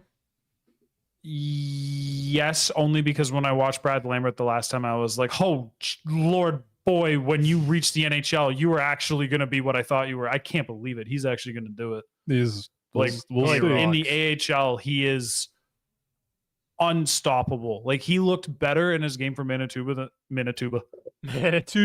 than Maverick Bork did in that game. You and I watched Bork like what 5-6 weeks ago. That's like amazing. Lambert looked better than that, and I was like, yo. Well, yeah. I mean, he was ranked in our top 5. Like Maverick Bork was not. Like he should, hopefully. I agree. Right? That's but the he's hope. Just younger by like 2 years as well. So yeah, like they offset. Anyways, no need to continue with it. But and like, 2022, I think we talked about this last week. 2022, there's a bunch of guys who I think are having really promising starts to their careers. It's not just Slavkovsky either. Yeah, right. Like Simon Nemec has looked pretty good when he does what he does. David Juracek has played pretty well. Kevin Korchinski's playing pretty well. Pavel Minchikov's been really good. You know, it's like it's turning out to be a pretty decent looking group of players. So I don't know if I agree with this for the Ridley Grigg thing, but imagine if the NBA someone did an open dunk in the fourth quarter and someone just went and punched him in the face. Well, this happened. This is actually not with the punch, without the punching in the face. I should probably have started with that. It did. Nobody got punched, but who was it? Well, somebody on Golden State earlier in the year went and just smashed a heavy dunk. And Curry and Dre and everybody kind of like you panned over and they're like, did he just do that in a blowout? And the other team's just kind of like, are you serious, man? Like they're all and Steve Kerr pulled him off to the side to be like, we don't do that. I think it even got caught mic'd up, or maybe it was said in I don't remember the context of this, but like I remember Kerr being like, we don't do that in a blowout. Like that's your one, like this is your time learning this or whatever. But like, and then it was kind of just like dropped, but like it was the equivalent of a slap shot. Like it was a style flashy, like, look at me, I'm finally dunking in the NBA kind of dunk. Why do people get so mad about that stuff, man? It's so dumb. Know, just let people look. I would be the worst person ever if I scored a goal in the NHL. I would make you feel like I was doing something way over the top because I'd be so goddamn excited. Nail Yakupov every goal. Yeah, you nail Yakupov every goal. Soft slide on your knees. Man. Across the entire I'd annoy rink. the hell out of everyone. Like I'm sure celebration. I do as a producer on this podcast that chimes in and just says "Go Leafs, go" every once in a while to make everybody mad. That's the kind of person I would be on the ice too. Yeah, that sounds right to me. Out. But yeah, I mean, I don't know. To me, it's like if a basketball team were up by like 10 and it had like 1 second left on the clock and someone put it off the backboard and like dunked it. It's like, I get what you're trying to do. Awesome. You're putting that exclamation. Yeah, awesome. But if someone lit you up afterwards, I'd also be like, I can see why you would do that. I swear, and I don't no memory of this happening, but if I looked, Shaq did that to somebody at some point. Yeah, it feels like a Shaq thing to do. Yeah, prime Shaq in the 90s. Yeah, he didn't care. Yeah, but anyway, the point is, who cares? Like, it's being talked to death anyway. It just means that Toronto and Ottawa hate each other a little bit more, which is a good thing. Yes, that's a good usually thing. That ends up being a so good who thing. cares? But except the Toronto Maple Leafs when I Morgan care. Rielly gets 5K suspended for fine, 7 games. Please. 5K fine. Oh God, we hate them both. Yeah, I think you're dreaming there, bud. 5K. Okay. Flyers fan here. Hello. Assuming we pick in the 15 to 20 range, how do you like the fit of Artemonov with Michkov? Yes. Seems like they would play well together. Yeah, I mean, I would agree with that. Wait, was he saying Artemonov and Michkov playing well together? Yeah, who would have thought? Actually, I really do like that. Yeah, that's probably a really good way to do that's things. A really, really good complimentary. Like Artemonov would be the awesome, like, go hustle, get the puck, and just make those quit. Be open all the time and just do the right thing when you get the puck. Let Michkov, get that defensive attention. Kind of let Artemonov kind of slip through gaps a little bit easier, knowing he's not the primary focus. Yeah, come on. You could even put Cutter Gauthier up the middle. Oh wait. No, you can't. No, but you could put Jamie Drysdale up the middle. Play Jamie Drysdale at center just to center those two guys. Yeah. But yeah, no, I agree. I think that would be a really neat thing to do. I imagine it's possible because I think it's possible. Philadelphia is not afraid to draft out of to Russia. Do something that would make me not hate them. Sorry, Flyers fans. I don't really like. What, do you not like Gritty? I hate Boston sports, and then I really don't like. I won't say I hate them, but I really don't like Philly sports.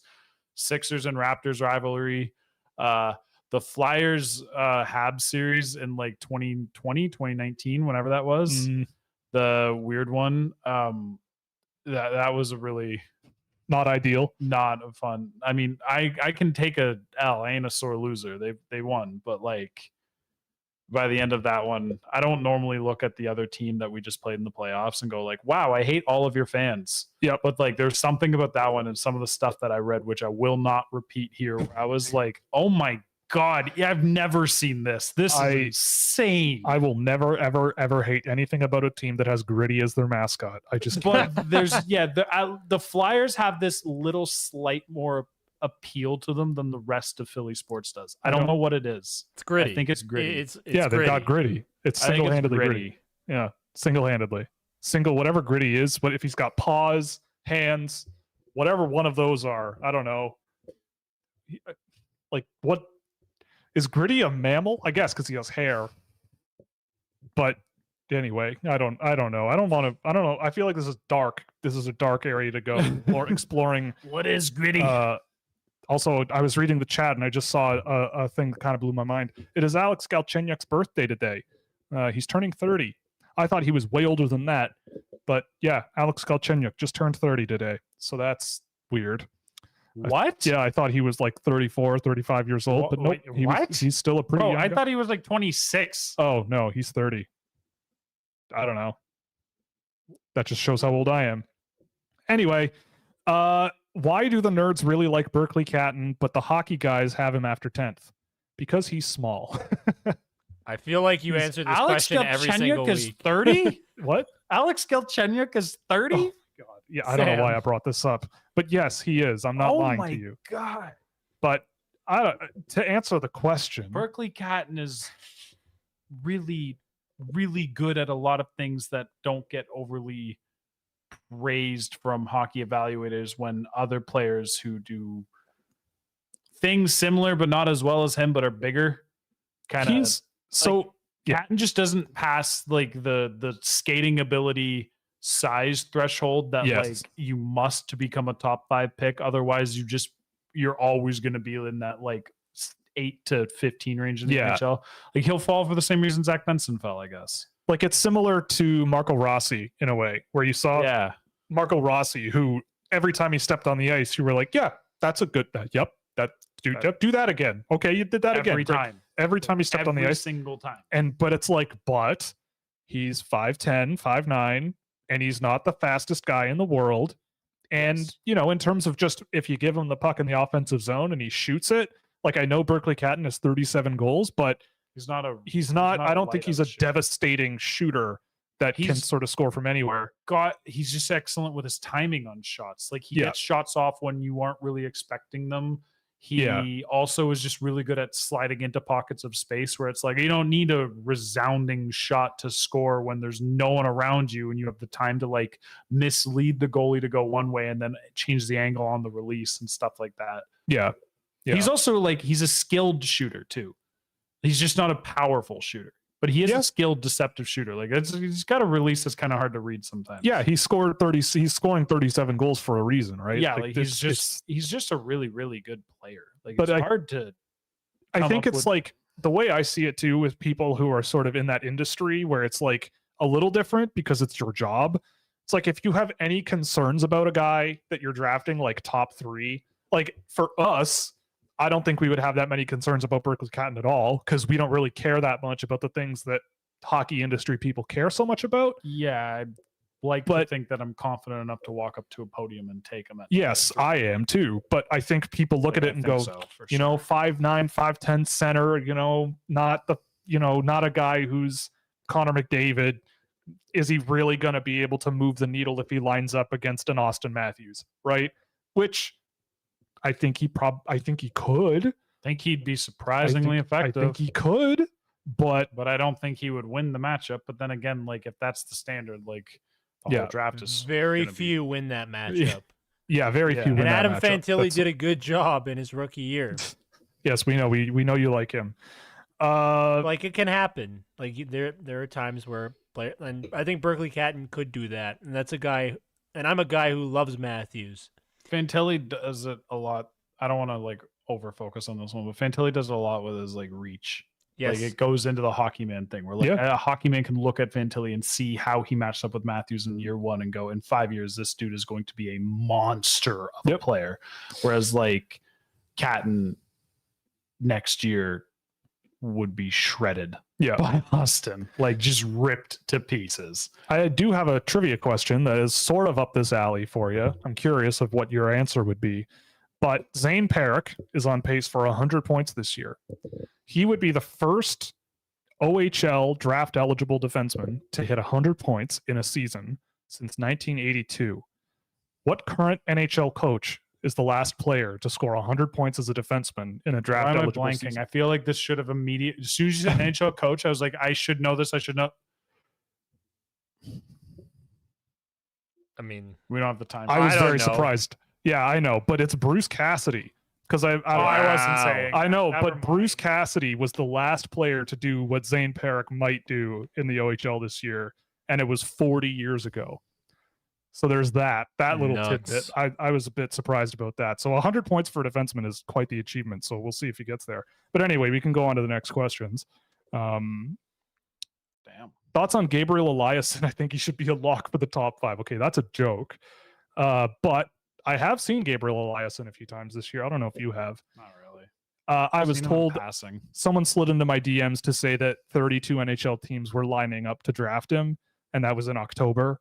So I watched a couple games of him, and I could see why NHL teams want him, but he's not good. Like he's a guy. He's 6'6", lanky as heck, really young. And in the game I watched, every time he touched the puck, nothing happened. And if he didn't have the puck, I saw a play with Gabriel Eliasson. He was monitoring a defensive rush, and he hit a guy. It was a 3-on-2. And instead of staying in a decent position, he went and took the guy who was on the left side of the ice to him. He was on the left. And he took him and pushed him against the boards where the bench was and just kept shoving him, trying to put him into the bench. The puck was nowhere near him, and it was a 2-on-1 coming his way, and they scored a goal. So that's the kind of defenseman you're getting with Gabriel Eliasson. A guy who goes to the box many times in a game for things like cross-checking and boarding and tripping and all the fun stuff that NHL teams would love. So expect to see him in a bottom pair role one day. Yeah. In a Toronto Maple Leafs uniform, getting suspended for 50 games. Yeah, exactly. Nailed it. The Canucks are interested in Rasmus Ristolainen as a trade target. Should I hang up my Canucks jersey and become a Stars fan? Dude, Ristolainen has actually been decent this year because Philadelphia is giving him almost nothing to do. Like, they're playing him third pair, no special teams. And he's been okay. Yeah. Like, if the Canucks' plan is to ride him like a horse and play him 24 minutes a night because he's a top pair guy, that's probably a mistake. Risto and Myers, man. Together on a team. Of all the decisions, that is one of them. It is a decision. But you know what?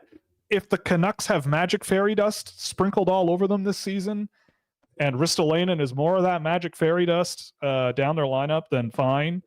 You just got to do everything you can to support Thatcher Demko in the playoffs. Pretty much. But Ristolainen has been decent this year. So if the Canucks are looking at him as like a depth guy or a bottom pair guy, like more so than who's playing on the bot, like Ian Cole is playing a lot of minutes for them. Yeah, but I think he's playing on Ian Cole's playing on their second pair with Tyler Myers. But they have like a couple of guys down the lineup that just Zadorov's on their third. Right. And a Ristolainen's Zadorov bottom pair is humongous. Humongous hockey.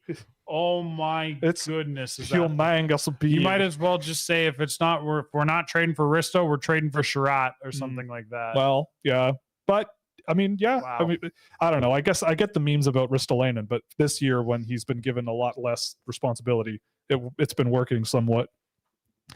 Sam, who's your favorite under the radar player for this year's draft that is likely not to be drafted in the first round?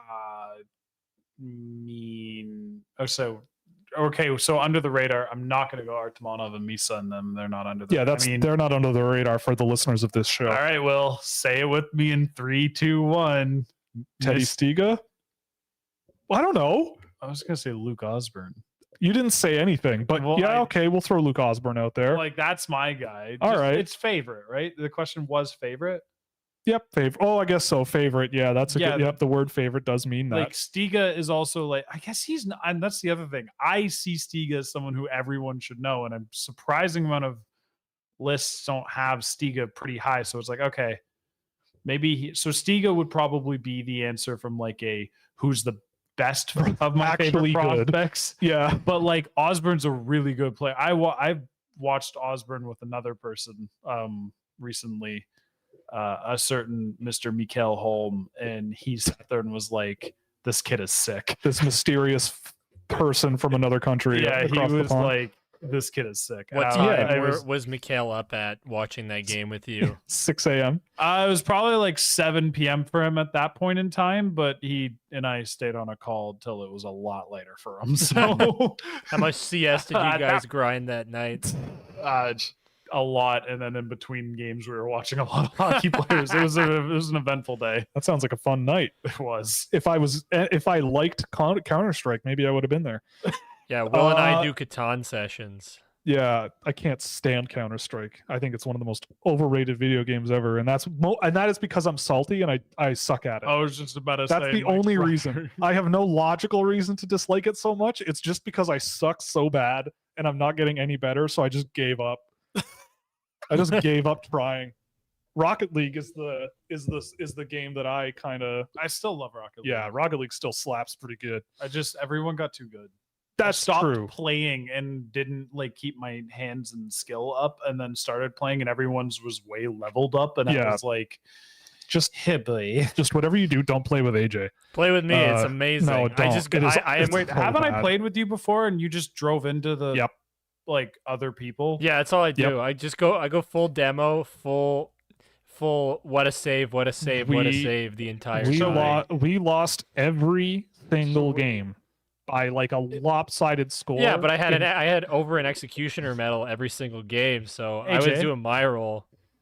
When you watch hockey, fundamentally, do you like the players who go drastically out of position to support their teammates? No, but I like doing it because I think it's hilarious to put myself in that situation in Rocket League and live out that fantasy in Rocket League. Yeah, I know. I don't care. I'm on the ground the entire time, just trying to destroy everything in my path. I was about to ask the president of the United States to nuke your house if you kept playing like that, so I just quit. Yeah, I got Sleepy Joe on speed dial, by the way. In case you didn't know. Yeah. But anyway, if you want the launch codes, hit me up. Yeah, but I mean, the question was about under the radar draft picks for beyond the first round. So sorry about and I think Luke Osborne. Luke Osborne is 100% my favorite. Yeah, Luke Osborne's a pretty good. He's just like his progression has been incredible. I've talked about it a lot. I don't need to like keep like finding 5-minute sessions about Osborne every time I get a chance to, but like I am 100% sold on the kid at this point. Seeing where he was when I first watched him almost a year ago now, and where he is now, the level of play he jumped up into, and going from there's like a lot of stuff he's got to work on to now he's just a strong first pairing. Like he's on the ice the moment the puck drops, and like he's the one. Like Andrew Strothman was a player I liked last year, and he's playing better than Strothman. Mm-hmm. Like that's where I was like, okay, wait, he's on a pairing with him, he's out playing him from like the first game they played together. Like he is kind of the best defenseman on Youngstown now in a lot of categories, not all of them, but like almost all of them. Yeah, and I mean, like he's trying stuff now. Now he's starting to enter that like, hey, I used to be the guy who just like drove play every time I touched the puck. Now he's trying stuff, and he's making mistakes, but his second effort instincts are almost always perfect. That's where I'm like officially like now I'm super on board. Like even when the mistakes happen, he's okay with them. The mistake count has gone up more lately, but like the second effort, I don't know how often he succeeds at the second effort. Kip's got it. Yeah, I feel like he's one of those guys who's going to get drafted in like the third round or something, or fourth round, and plays a bunch of games for like the Bruins. And everyone, it's like Matt Grzelcyk. It's like, who is this? Who's this guy that they're just playing? And they keep playing him every night for a lot of minutes, and he doesn't score a ton of points. Like, I feel like Osborne's going to be a guy in the NHL who you're like, if he makes the NHL, you're just going to kind of see him. I think a lot of people who didn't watch him at this age will be like, whoa, why'd this guy make the roster over player X who scores more points? Yeah. But it'll probably be the better choice, even though I think his offensive game there's something there. There's a lot there. Like, the willingness to do things in the ozone in the last game that I watched was like, oh man, he's trying now. Like he's sick of not scoring points. And when I watched him in high school, he was like every shift in the offensive zone. He never played fourth forward, but he was always the guy creating offense. Yeah. Like the amount at the Helenka tryout camps, I watched 3 games that he played in, and he scored 5 points. He got registered for 2 of them. Yep. But I made sure to rewind and watch him go around the ice for like 20, 30 seconds before And then it is him who makes this sweet play. Like one time he quite literally carved through 3 defenders and set up a backhand feed. Yeah. And they gave the assist to the other defenseman on the ice who was just at the blue line. Right. I was just like, if he doesn't make the team because of bad point like scoring, or like bad record keeping or whatever you want to call it, I will fly to the States and kick somebody. Yeah. And the fact that he's September 06. Yeah, he's like almost a 2025 like by days. Is he not like like I think he's like a September 8th or 9th birthday. That's like a week. Yeah. It's a literal week. Like he is what is it? Like he's a month older than Logan Hensler. Right? So my lord. That's the thing about the draft. Like that's the thing about age in the draft where it really matters is when you're looking at a guy who is like extremely young. And then you think, well, this other guy is almost a year, you know, some cases it's like almost 2 years older or 2 years old, like 2 years younger. And it's like, well, okay, like I know how to play the cards on this one because Luke Osborne also just based on how good he's gotten from where he was at the beginning of the year. Like I just looked, this doesn't sound that impressive, but in the last 20 games, he's had 8 of his 10 points. So that's a significant Well, in the last 20 games, the only times he's actually gotten like ice time. Yeah. Like it's the second half of the season so far of the games he's played is the ones where Youngstown was like, all right, kid, you've earned it. Like there's your shot. Yeah. So that's a good answer for that question. For sure. There's a lot of jokes flying around, which is I was just looking over. I saw somebody must have loved the Millhouse conversation and just wrote Thrill How. Oh yeah, Thrill House. Just love that. Thrill House. Would you categorize Ridley Gregg as a hero? Because I might. A hero for resurrecting the Battle of Ontario. Morgan Rielly's the only hero in that. Well, that makes sense. But what he did was horrible and cool at the same time. It was awesome. Let's see, what else do we have here? Yeah, the Prince Super Bowl halftime show. There was a fight at the end of the championship game at the I just see Andrew Crystal was like that as well, right? Super smart, not great skaters. This in reference to Catton, you think? Yeah, I think so. That would make sense. The difference between those two was that Catton plays a very I'm gonna drive the bus for my team game where he is trying to help he knows that he's the guy to move the puck up the ice and like draw in attention and make plays into that space, but he does everything he can to like make it easier for his teammates. He's never in a position where he's not able to support them. He's always seems to have eyes in the back of his head for where they are. Crystal had worse feet. Oh yeah, big time. By a pretty notable margin, although they have improved, I think, a bit more than I think people were expecting in just 1 year. He also had way more skill than Catton. I think Crystal has some of the most insane hands I've ever seen on a prospect. And tried very good. Like he had some of the solutions to problems last year I saw him do were just insane. Like he draws players in and shreds them. Basically, the only thing with Crystal is like if he doesn't get the separation he needs to do this in the NHL, he will get clobbered and kind of overwhelmed and will kind of fade into the background a little bit. I always thought it was like a little overkill how people were about like if he doesn't get that, then he's just never playing. But like that's kind of the situation with him, whereas like Catton doesn't need that type of separation to play his game, but he also was already better at getting separation. Yeah, I mean, I would say that makes sense.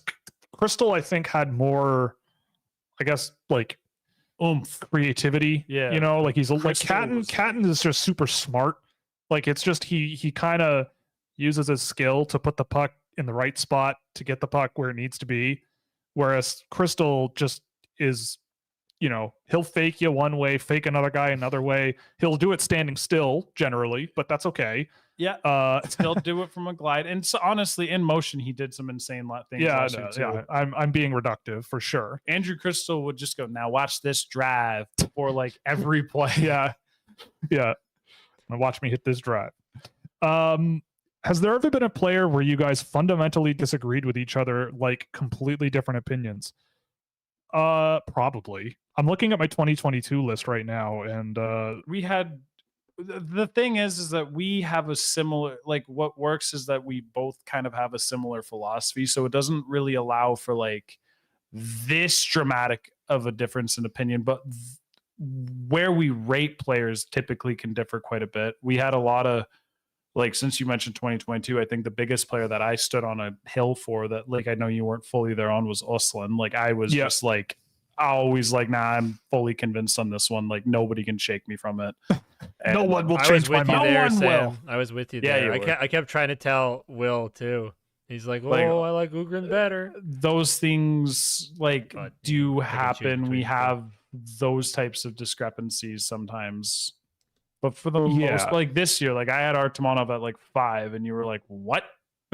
Yes, I think that's a little crazy, but I don't have him much further back. Like, Nah, it's not that like far. the first time we talked about this, I think you had him at like 14, and you were like, "What?" Yeah, Yeah, stuff like that. We both, like, when he had Marcus Kiersey in the first round, I was like, "What?" yeah, And I was like, I'm not fully there yet, but I get where he's coming from. I think that's just it. Like, we both get where the other's coming from, even if we disagree with it. Noah Osland currently riding a 4-game pointless streak, so you're wrong. How about that? All right. Incorrect. Nice. That's a joke. It's actually Liam Ogren, so I screwed wow, myself there. Take your headset Yeah, off. that's me. I better quit. Fraud. I'm over. I'm done. Yeah, dirty fraud. Osland has just been, I said it last stream, so I won't, but It's about the NHL. We'll Yeah. see how it goes in the NHL. That's all I'm he's saying. so good. We'll see how it goes. He's But so anyway, good. I mean, I don't know, like fundamentally different. I think you're right. Like also the other thing too is like Sam and I talk a lot. Yeah. Like we watch a lot of hockey and we talk a lot. Mhm. And I think at any given point over time, you will come to an understanding. Cause like Sam said, we play from the same playing field. Like we kind of have the same rules and like the same guidelines and like that's kind of part of the reason it works, supposedly. Supposedly. So it's like we kind of Wait until both of our lists age poorly. yeah, like if it's a disagreement, it's more about like how much we weigh certain strengths and weaknesses with a given player. And sometimes you just kind of have to go, like they're both it's good. It does reach that point sometimes. We're like, yeah, all right, one of us will be right. We'll just see who it is. And like, you Right. can't, the logic that one of us uses, like I lean a little bit more theoretical. Sometimes I'll watch something and I'll be like, I don't know why, but the puzzle pieces are coming together on this one. And I just got that gut feeling. I'm gonna just roll with it. And sometimes I can't articulate it as well. Yeah. And I'm just like, yeah, You just know. but like, Sam's I'm just still there cooking rolling up with a it. storm of Yeah. how he's going to try and explain why Yeah, a player's so I'm better just- in this big, Yeah. extremely big brain way for Sam. But he I've ends been up just getting rambling Cheerios. for a long Yeah, time. I've been getting Just- dummied for like talking about, I wish I could interview this dude. Getting dummied in the puck preps chat. And Yeah.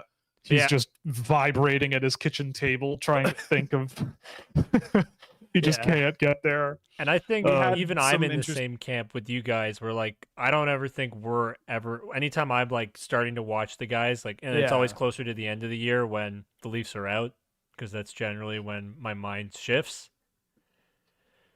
When they go golfing. Yes, when they go golfing. But like, we never really disagree on a lot of stuff. I'm just always pushing for the guys that are fast, like that are intense, and those guys that just are tenacious and go after it Yeah. always. Like we'll pull out a player and say, "Hey AJ, this is a guy you're gonna want to check out. Here's one for you. This is an AJ player." Like that's yeah. that's a thing. And You have a Sam type, does man. the same thing. He's like, "Hey AJ, I think you'll really like this guy." And usually they're Yeah. 100% right. Yep. We Usually. did have I guess the most interesting recent disagreement we had was Sam Dickinson. Yep. Well, yeah. We've had multiple conversations about Sam Dickinson in the last few weeks where I'm like, I still have him at like 7th or 8th, and Will dropped him considerably. And I understood why, but I watched him again and I was like, Well, yeah. Yeah, no, I can't. Like to I just peel don't back the get it. curtain, Sam was like, I don't know what you're smoking because I'm watching this game of Sam Dickinson and he's friggin' sick. And I sort of went, okay, which game? Like I'll watch it. Why not? And so it's a game where he's playing Guelph, and within like 45 seconds, I'm like, this is the best version of him I've ever seen in my life. Where the hell? Like I truly believe you got sample sized with Sam I've seen Dickinson. 4 games of him. I know, and you've tracked 4, haven't you? Yeah, that's wild. And I was like, I don't. But then that raises the question to me of like, well, if you have a guy who pops off, I sometimes, don't disagree with that. and you have a guy who in a lot of games, like I've seen does not 6 or 7 Dickinson games since the year started. Yeah. And I've seen him beforehand as well. And I think my opinion with Dickinson is 2 games were without question like the ones you saw, which is why I always got where you were coming from, because they were bad.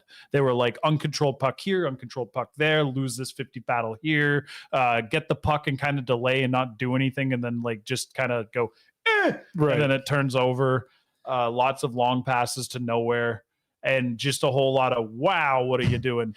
And then there's a few other games where, like the one Guelph game, where I would say these are like the average viewing I get of Dickinson, where he's doing stuff like accurate passes, really great passer in some of these games, great with his reach, really good awareness of where pressure is coming, fast decisions, great defensive play, just smart ozone play, but nothing crazy.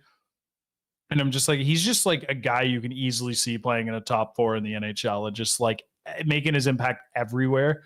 And then there was the one game where I was like, I gotta figure out which one this was, because I didn't write a report on it, because I kind of just turned it on in the background of something, and then I ended up like kind of taking over, where he was like a star looking like in that game. I'll figure out which one it was and I'll get it sent to you. Yeah, I mean, but it's crazy. Like, I will also say that I put my rankings in the blender today. So the blender tool I made. I did that. Meaning to use that. And Dickinson popped up at 10. That's fair. So that's seems a lot more ranking, reasonable. I think I'm about as high as one. I don't think you can argue Dickinson much higher than 7. Right. I feel like 10 is probably where I'd say he ends up, but then sometimes I look at all the players behind him, I'm like, none of you guys are fighting for 7th, I'll tell you that. Like, for me, there's a clear top 6, and then it's like Dickinson is the one I like the best out of everybody else. Right. English assignment: compare and contrast Rutger McGroarty and Liam Greentree. It's a good question. I mean, Greentree's a much better passer. Yes, and he's a much more resilient guy. Rutger McGroarty kind of gets around a little better, but McGroarty, it does not matter. Like, you could be all over him and he'll find a way to get through you and keep play going. Like, wait, did you mean Greentree? What? Yeah, Greentree. What'd I say? You said McGroarty. Oh, well, yeah. McGroarty does get around a little better, but yeah, Greentree. Yeah, Greentree is just like a force. Like, he's got roots underneath the ice when he's playing. That guy is really hard. If he got any additional skating improvements, like, everything is just bonus for him, because you can see him right now as kind of like very clearly wonky, busted stride, and go, even with that, I can see you playing kind of effectively in the NHL. Right. If he was a good skater, he'd be like, oh boy. Yeah. He's someone who's like, I every game I'm watching of Greentree, I'm like, yeah, in this draft, it's easier to just take you and just be like, I see how it works no matter what. And all improvements in terms of mobility are huge upside improvements. Yep. No, I think that's the thing. Like, the laundry list with Greentree is pretty short. McGroarty to me was a lot more like shot heavy. Like, just he didn't have peppering the passing net game that Yeah. Greentree has. Like, they're levels apart in passing. Yeah. I wouldn't even say they're levels apart in shooting, although Rutger is definitely the player I'd take to shoot the puck. Yeah. I remember you were pretty high on San Jose's 2020 draft. The jury's still out on Bordelot and Gushchin, but at this point, guys like Weisblatt, Robbins, and co seem like long shots. I agree. Obviously, some of these guys are still pretty young, but I think they're getting to the point where push comes to shove. But I think the idea to me is they swung on guys. Like that's the idea that San Jose had. Yeah. Not everyone's going to work out. In fact, the vast majority of players won't. But the whole point was like you're betting on guys who you always wish you had more of, right? Yes. Like they drafted those guys, and of those 5, 2 of them might turn out to be decent NHL players in Bordelot and Gushchin. I really liked Gushchin when he played for the Sharks. Whenever he stepped into that lineup, I think he could be a guy. I haven't seen much of the other 3, the guys who aren't really going so well. Robbins, I don't think he's. I don't think the jury's still out on Robbins. Like he's got some. I don't even remember where I had Tristan Robbins. I don't think I had him very high. I was high on Robbins. And I had him at 54. I definitely made some adjustments and such with Robbins, but I don't know. I just looked at this week, actually, the 2020 draft specifically. And I went through because it's been 4 years. Is when I was making my list to send to you. Oh yeah. I was just looking who would I have taken instead? Because Montreal had 2 picks back to back. I remember taking Tristan Robbins and Yan Misak when they took Yan Misak and Luke Tuck. Yep. Tristan Robbins was still the only guy that I know I was reasonably looking at in that spot was Theodore Niederbach, who is also not really doing anything. Right. And Tristan Robbins was there. When I look at the San Jose players and where they were taken, guys, like there was no one else. Like, the other players haven't really could have had Will Cully. Yeah, okay. Like if you want, that's the thing too, is like if you set your bar for I want a guy who I can play on my 4th line who can skate hard and hit hard, like you could draft that and that could Brandon work out. Coe had size. Brandon Coe had skill. Brandon Coe might not be a thing, but like I remember why I was interested in Brandon Coe when I watched him, and like it makes sense why San Jose took him. And just like this is just the reality of it. Most of them past the second, and especially once you're in the 3rd round beyond, they just aren't gonna play. Yeah. So like, I mean, if I had my way, Gushchin would have been in my 2nd round for San Jose, and I think Ronnie Hirvonen would have been there. Oh no, Ronnie Hirvonen was drafted already. But outside of Gushchin, my next option would have been Ronnie Hirvonen, who I really liked. Hirvonen was taken in the 3rd round, wasn't he? Nope, 59th. He was with remember the Leafs got 2 seconds? Oh yeah, it was Niemela, who was the 3rd round pick. Yeah. So, I mean, and I've really liked Ronnie Hirvonen. I thought he played really well in the preseason this year. So I don't know. I still have decent hopes for him to be an okay guy. But he's had a bit of an injury problem this year. But anyway, I guess the point is like, yeah, I mean, a lot of these drafts, a lot of the guys aren't going to work. The point is like the San Jose Sharks kind of fit a lot of sort of the philosophy. But with a lot of those guys, I do think like Bordelot, they kind of jumped the gun a little bit. I think I had who's the top rated guy at 31 for me? Yeah, it would have been like Noel Gunler, who also hasn't really worked out. JJ Paterka, though, could have been on that short list. Oh, I would have Marat Kuznetsov would have been my guy at 31 over a Weisblatt. And I still feel confident about that. Like, take Marat over a Weisblatt and move on. But anyway, it happens. That's like the that's reality life. is of like if you're evaluating someone's draft and you said they had a really good draft in the year 2020 and it's now the year 2024, if even 2 players are on path to like being NHLers and none of them were like a super high end pick, like San Jose's pick was what, 31? Yep. It's like if you were getting 2 players out of that, you've done well. If you're getting 2 players who people are like, these guys are interesting, they've got some stuff, and Bordelot and Gushchin, then you did pretty well, and you just kind of throw the swings when you can. Like I take my strategy when I'm drafting, whenever I'm picking for the Habs, is to take guys like that at every single one of them, knowing that some of these drafts are going to look worse than the ones Montreal did because Montreal went a safer route in some areas or whatever reasons or whatever. Just like you can't win them all, I guess. Yeah. It's really hard to play in the NHL with skill. I think that's also a thing. Like, I think that to me, it's a thing where like AJ kind of touched on it earlier, where we're not necessarily looking for raw skill, right? Like that's not the thing. Like you're looking for guys with intensity, guys with, who can apply pressure, pace, guys who have just some overall, just not just skill in their game, but a lot of other stuff.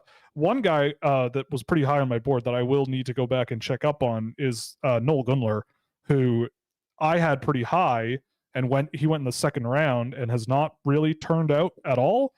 And so he might be one where I look and sort of think about it a little bit more, because some people definitely did not like him very much. And I thought they were a little crazy.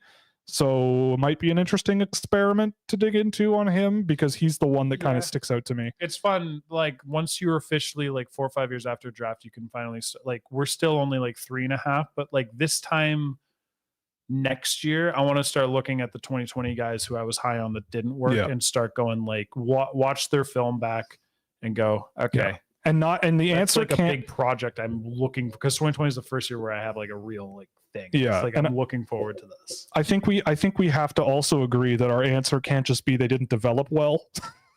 Yeah. I think that's the lazy answer. You can't take the coping answer. Yeah, we can't take the NHL scout answer of they just didn't develop well. It's like, well, what's the stuff that's not working and why? Yeah, like there are a few players every year where I'll be like, no, you were a thing if you get developed a certain way, and if they don't work, it's like, well, I was high on them and they just didn't develop the right way. But that was only like for like, I can handpick at the time of the draft which like 5 players I'm making that statement on. All the other ones, if I'm wrong, I'm wrong. Yeah, but we can close out by banging through these last ones. Canes fans, thoughts on Neto, Ungersorm, and Perron. We love all of them. I mean, I like Ungersorm. I still don't know what kind of an NHL player he'll be one day. I was surprised that he almost made the NHL team after watching him in the preseason. I thought he was smart and capable, and I think he deserved a long look.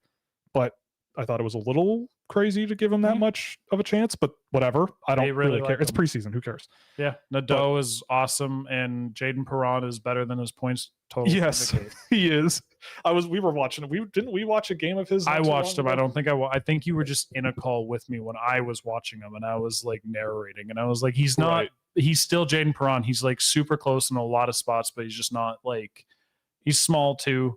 Yeah, like there were moments where he'd get the puck with like even pressure on his back or something, and I'd be like, "Oh, look at that! That's him!" Like great play, then slips under another defender's stick to an open guy in the slot, who then rips a puck wide, and you're like, "Oh, that's why he's pointless." Yeah, yeah, and I think that Nadeau also has played extremely well this year. Him and his brother are lethal, definitely helping Maine get out of the basement, which is great. The same person also said you could have had Alexander Nikishin. That actually is kind of interesting too, because I remember watching Nikishin that year. I had him ranked, and I kind of thought, well, he's big and he can skate pretty well, and he played pretty solid defensively, but I didn't really think he had much offense in his game, and I guess moving to St. Petersburg gives you a lot more offense. But anyway, apparently Northeastern just won the Beanpot in overtime, a Gunnar Wolf Fontaine overtime winner. They were outshot 36-16 by Boston University and won 4-3 in overtime. That's hockey, baby. Yeah, that's hockey, baby. That's why we love the sport. Congratulations to the Northeastern team. That's featuring. I was just talking to Josh Tesler about them, because they're a team that's kind of like not quite up that BU level yet, but they do have some fun players on that team. Yeah, they're good. Yeah, they're a pretty interesting team, and Gunnar Wolf Fontaine is one of them. Definitely wouldn't have picked them to beat BU in a million years, but they are a good team. Well, maybe a million years is a little drastic. I said billion, actually. Oh, a billion? Okay, a billion is ridiculous. But yeah, they've got like Alexander Campbell. They have the Herkoian brothers. I really liked Dylan Herkoian last year, had him ranked here and there. Cameron Lund is on that team. They got a fun group. So yeah, congratulations to them. Hard fought win, obviously, when you're losing the shot differentials that hard. That's pretty amazing. But that will be it for the show tonight. Thank you to my co-host Sam McGilligan and my producer, Mr. AJ Boy, Mr. Boy. Mr. Boy. Yeah, I'm here. I don't. Job. Yeah, that's the credit you get. I don't know. I don't think very well on my feet, as you can tell. You know, so that's how it goes. Do you need me to host the show from now on, Will? Maybe. Sure. Why not? The AJ Dodaro show. Oh, that's not gonna fly. No. All right. I don't think so. I think you're better off as a producer anyway. Probably. I think people want to hear less of me. We'll do a poll. I'll in the Spotify podcast version of this, I'll put a poll in. Please don't. I don't actually want to know. It's okay. probably I don't think I've gotten a response to a single poll I've put in those podcast episodes. So anyway, but anyway, we're going to call it a night. Thank you very much for joining us. It was always, as always, a lot of fun. We're brought to you by Fanatics. You can use our affiliate link below or scan the QR code, which provides a small kickback to the show on everything you buy in the store. Or you could support us through Puck Preps with a subscription to get all your NCAA and CHL prospect needs. Like I said, Sam and I are covering and likely wrapping up our coverage of the Five Nations tournament soon. Fractal Hockey Consulting is also a sponsor of the show, which is my business for hand-track targeted player analysis and recruitment packages. And of course, Scouching.ca, where you can get exclusive access to innovative data tools with tons and tons of insight into draft prospects and players making their mark in the NHL. So again, thank you, fellas. Thank you to the audience. If you have any parting words, fire away. 5K fine. Has it? Okay, obviously there hasn't been a suspension because nobody's said anything. No, the hearing's tomorrow. Oh, the hearing's tomorrow. Okay, I thought it would be today. No, hearing's tomorrow. But okay, I don't know, anything from you? No go Habs go. Go Luke Osborne, go. Yep, fair enough. Go Luke Osborne, go. Oh, I'm watching the OT goal here. Oh, what a mess. Tom Willander. Oh, no. Wow, what a goal. Yeehaw. Anyway, thank you very much, folks, and we'll see you on another time. Thursday afternoon, I suppose. See ya.